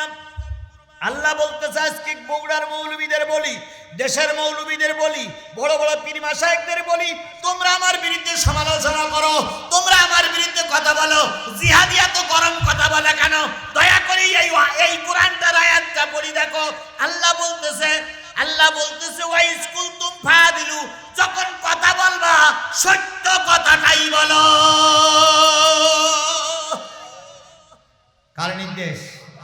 যে মৌলবীরা জিহাদের বিরোধিতা করে, যে মৌলবীরা আমির হামজার বিরোধিতা করে, যে মৌলবীরা আল্লামা সাঈদীর বিরোধিতা করে, যে মৌলবীরা হকের বিরোধিতা করে, মৌলবীর বংশই এই কোরআনের আয়াত পড়ুন। আল্লাহ বলতেছে যখন কথা বলবো তখন হক কথা বলো, ইনসাফ নিষ্ঠাবানের সঙ্গে সঠিক কথা বলো। কি হলো? কথা বলো সঠিক কথা। এই কথাটা বলার পরে ওয়ালাউ কানা যা কুরবা, যদি এই হক কথা বলাটা তোমার দলের বিরুদ্ধে যায়, হক কথাটা বলা তোমার নেতার বিরুদ্ধে যায়, যদি তোমার নিকট আত্মীয় সন্তানের বিরুদ্ধেও যায়, তবুও যদি যতক্ষণ বেঁচে আছো ততক্ষণ হক কথা বলো। নির্দেশটা কার? জোরে বলেন নির্দেশটা কার? আরো জোরে বলেন নির্দেশটা কার? যদি কোনো মৌলবী, যদি কোনো বক্তা হক কথা না বলে, ওর বক্তৃতা করার দরকার নাই, ওর হক কথা বলার দরকার নেই। কিছু কিছু লোক কয় অবস্থা খারাপ, তোমার সেই তো অবস্থা রসুলের খারাপ ছিল। কথা বলেন ঠিক নেবে ঠিক? এরপরে রসুলকে সত্যি কথা বলেন নাই? সত্যি কথা বলেন নাই? কথা বলেন সত্যি কথা বলেন নাই? সুতরাং আল্লাহ বলতেছে, যে ধর্মের লোক হও, যে গোষ্ঠীর মৌলবী হও, তাবলিগ হও, সর্বনয় হও, হেফাজত হও, আমলিগ হও, বিএনপি হও, জাতীয় পার্টি হও, তুমি যদি আল্লাহর কোরআন পড়ি থাকো তাহলে হক কথাই বলতে হবে। আমরা হক কথা বলতে কারা কারা রাজি আছে? একটা হাত উঁচু করে দেখান তো, হক কথা বলতে কারা কারা রাজি আছি? মাশাআল্লাহ মাশাআল্লাহ, আল্লাহ কবুল করুক। একই কালেমা পড়ে বিমানে চড়তেছে আর একই কালেমা পড়ে জেল খেটে মরতেছে। আল্লাহ আমাদের হক কথা বলার তৌফিক দান করুক। আমার ভাইরা, বিয়াহাদিল্লাহ আফু, আল্লাহর হক, আল্লাহর হুদুদ সমাজে বাস্তবায়ন করো। জালিকুম আসসাকুম বিহি লাআল্লাকুম তাযাক্কারুন। এই ওসিয়াত, এই নসিহাত আল্লাহ করেছেন যাতে করে তোমরা স্মরণ করো। এবার আসুন, ওয়ান্না হাযা সিরাতি মুস্তাকিমা। আল্লাহ বললেন এতক্ষণ যে ওয়াজ করলাম এটাই হলো সিরাতুল মুস্তাকিমের রাস্তা। তাহলে আমরা সূরা ফাতিহায় কি বললাম? ইহদিনাস সিরাতাল, হে আল্লাহ আমাদের সরল সঠিক পথে চালাও। আল্লাহ বলতেছে যে ওয়াজগুলো আমি এতক্ষণ ধরে করলাম, ওয়ান্না হাযা সিরাতুল মুস্তাকিম, এটাই হলো আমার সিরাতুল মুস্তাকিমের পথ। উপরে যে 10টা নসিহত করলাম, এই 10টা হলো সিরাতুল মুস্তাকিমের রাস্তা। যদি আপনি পালন করতে না পারেন, আপনি সিরাতুল মুস্তাকিমের পথে নাই। এটাকে আমি বলতেছি না, কে বলতেছে? আল্লাহ বলতেছে। দেখেন কি বলে, ফাত্তাবিউহু ওয়ালা তাত্তাবিউস সুবুলা। এই পথ, এই কাজ অনুসরণ করো। যদি এই পথ অনুসরণ না করো, ফাতাফাররাকা বিকুম আন সাবিলিহি, আমার রাস্তা থেকে তোমরা দূরে সরে গেছো। তাহলে উপরের যে 10টা গুণ বলা হলো, এই 10টা গুণ যারা মেনে চলবে তারাই কোন রাস্তায় আছে? এই মুসলমান কথা বলেন, তারা কোন রাস্তায় আছে? এটা কি শুধু পুরুষের জন্য ওয়াজ? নারীর জন্য একই ওয়াজ। কথা বলেন ঠিক না বেঠিক? এই 10টা কাজ যারা করবে তারা সিরাতুল মুস্তাকিমের পথেই আছে। কার কথা? আর এই পথ থেকে যারা দূরে সরে যাবে, এই 10টা কাজ যাদের ভিতরে থাকবে না, তারা আল্লাহর পথ থেকে দূরে সরে গেছে। জালিকুম আসসাকুম বিহি লাআল্লাকুম তাত্তাকুন। এই নসিহত আমি আল্লাহ এতক্ষণ করলাম যাতে করে তোমরা মুত্তাকি হতে পারো। লাআল্লাকুম তাত্তাকুন, ইয়া আইয়ুহাল্লাযীনা আমানু কুতিবা আলাইকুমুস সিয়াম কামা কুতিবা আলাল্লাযীনা মিন ক্বাবলিকুম লাআল্লাকুম তাত্তাকুন। এখানেও বলতেছে লাআল্লাকুম তাত্তাকুন। তোমরা তখনই তাকওয়া অর্জন করবে যখন এই 10টা কাজ মেনে চলবে। এই যে কোরআনে বলার আয়াতগুলো, কোরআনে যে বললেন 10টা কথা, আমরা কি 10টা কাজ মেনে চলতে রাজি আছি? বলুন তো কোন সূরা? সূরাতুল আনআম। কত নম্বর আয়াত? 151, 152, 152, 153, 53, 151, 52, 53, 51, 52, 53, 151, 52, 53, 3টা আয়াত। যদি আপনাদের মনে হয় যে আমরা একটু পড়ে আমল করবো, আল্লাহর রহমতে পড়বেন বাড়িতে। আমরা এই 10টা আমল বক্তা, শ্রোতা আর এই আমার এই মিডিয়ার মাধ্যমে যত লোক শুনবে, সবাইকে আল্লাহ আমল করার তৌফিক দান করুক। আমা তৌফিক ইল্লা বিল্লাহ ওয়া আখিরু দাওয়ানা আলহামদুলিল্লাহি রাব্বিল আলামিন। সূরা ফাতিহা একলা শুনি পড়ি সবাই। এখনই দোয়া হবে, বিসমিল্লাহির রহমানির রহিম, আলহামদুলিল্লাহি রাব্বিল আলামিন আর রহমানির রহিম, মালিক ইয়াউমিদ্দিন, ইয়্যাকা না'বুদু ওয়া ইয়্যাকা নাস্তাঈন, ইহদিনাস সিরাতাল মুস্তাকিম, সিরাতাল লাযীনা আন'আমতা আলাইহিম গায়রিল মাগদুবি আলাইহিম ওয়ালাদ-দাল্লিন। আমিন। বিসমিল্লাহির রহমানির রহিম। কুল হুয়াল্লাহু আহাদ, আল্লাহুস সামাদ, লাম ইয়ালিদ ওয়া লাম ইউলাদ ওয়া লাম ইয়াকুল লাহু কুফুয়ান আহাদ। কুল হুয়াল্লাহু আহাদ, আল্লাহুস সামাদ, লাম ইয়ালিদ ওয়া লাম ইউলাদ ওয়া লাম ইয়াকুল লাহু কুফুয়ান আহাদ।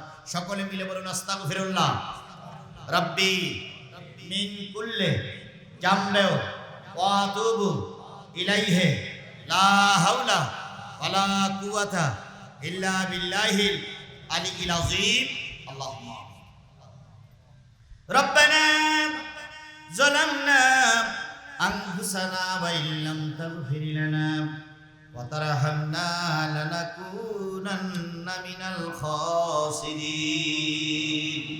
রব্বানা ইন্নানা আমান্না ফাগফির লানা যুনুবানা ওয়া কিনা আযাবান নার।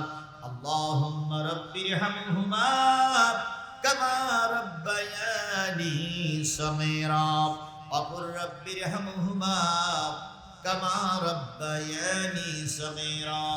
মহিয়ান গরিয়ান সর্বশক্তিমান আল্লাহ, তুমি তোমার কুদরতি নয়নে আল্লাহ এরুলিয়ার এই মাঠে তাকায় দেখো, শত শত মুসলমান এক মাস রোজা ব্রত পালন করেছি। রোজা শেষে গতকাল ঈদের ময়দানে সবাই মিলে উদযাপন করেছি। উদযাপন করার পরের দিন আল্লাহ হাজারো ব্যস্ততা পিছনে ফেলে রেখে আসরের নামাজের পর থেকে তোমার পাগলের আসতে শুরু করেছে।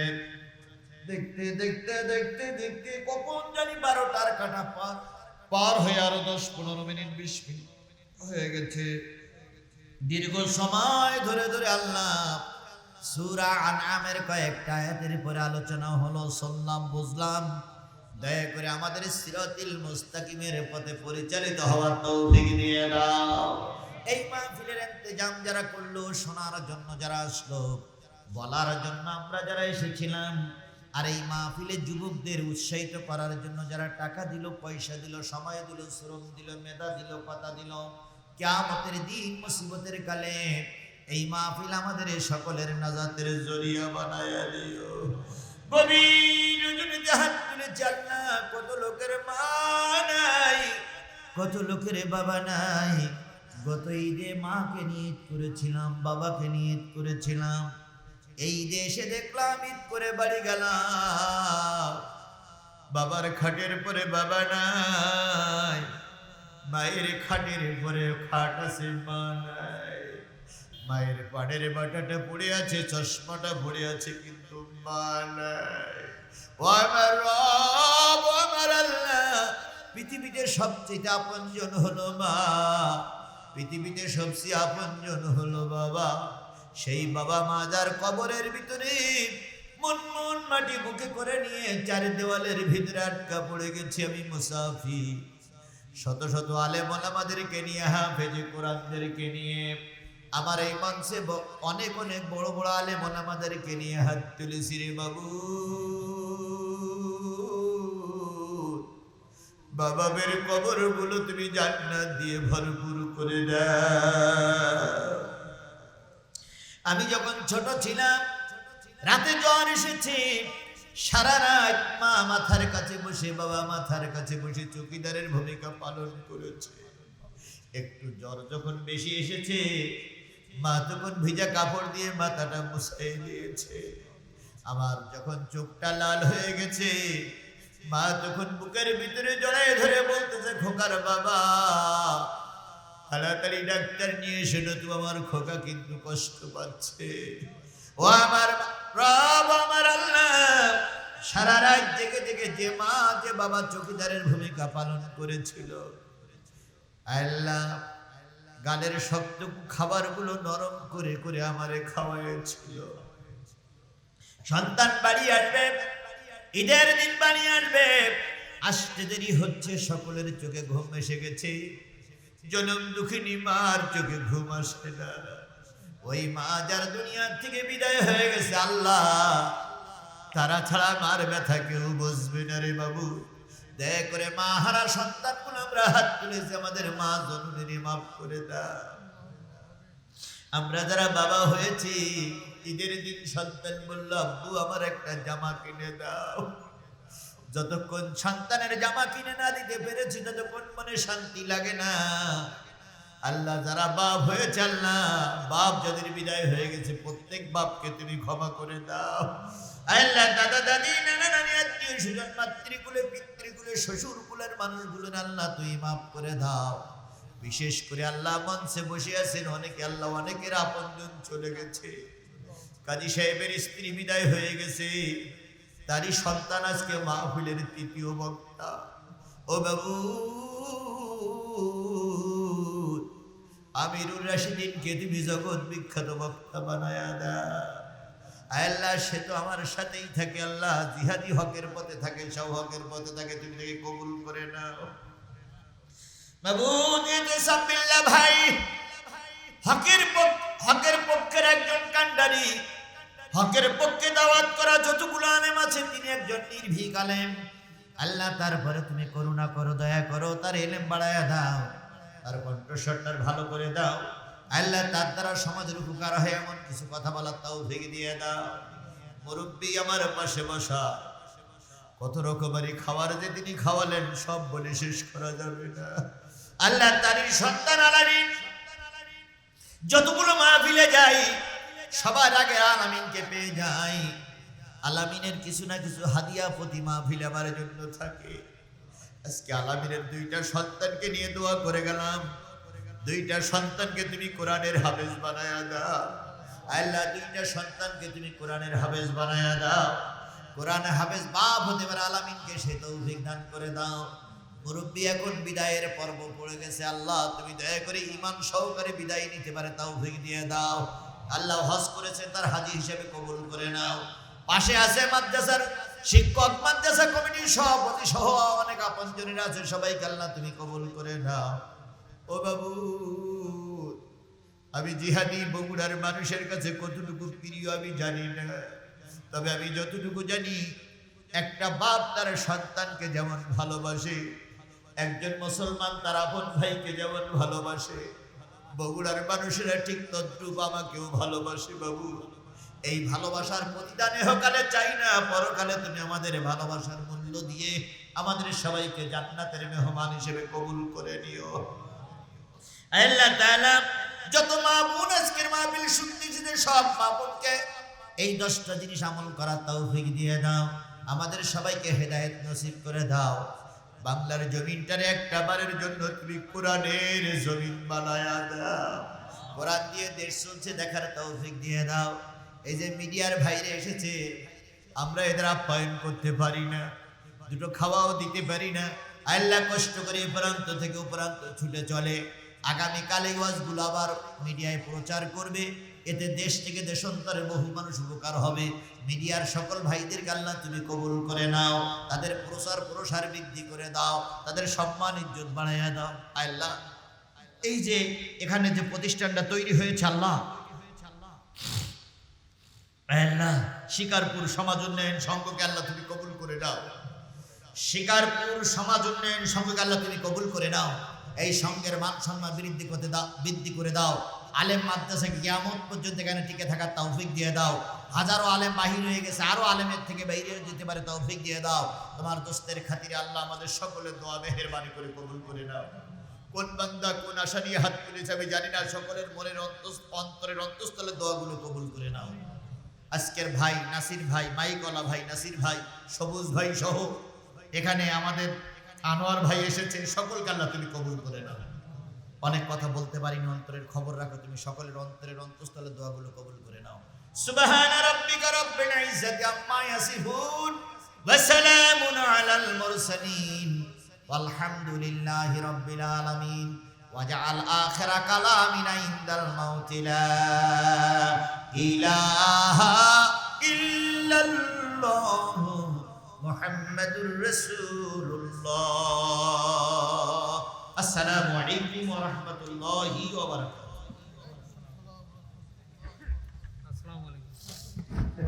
হ্যালো, শিকারপুর সমাজ উন্নয়ন সংঘের সকল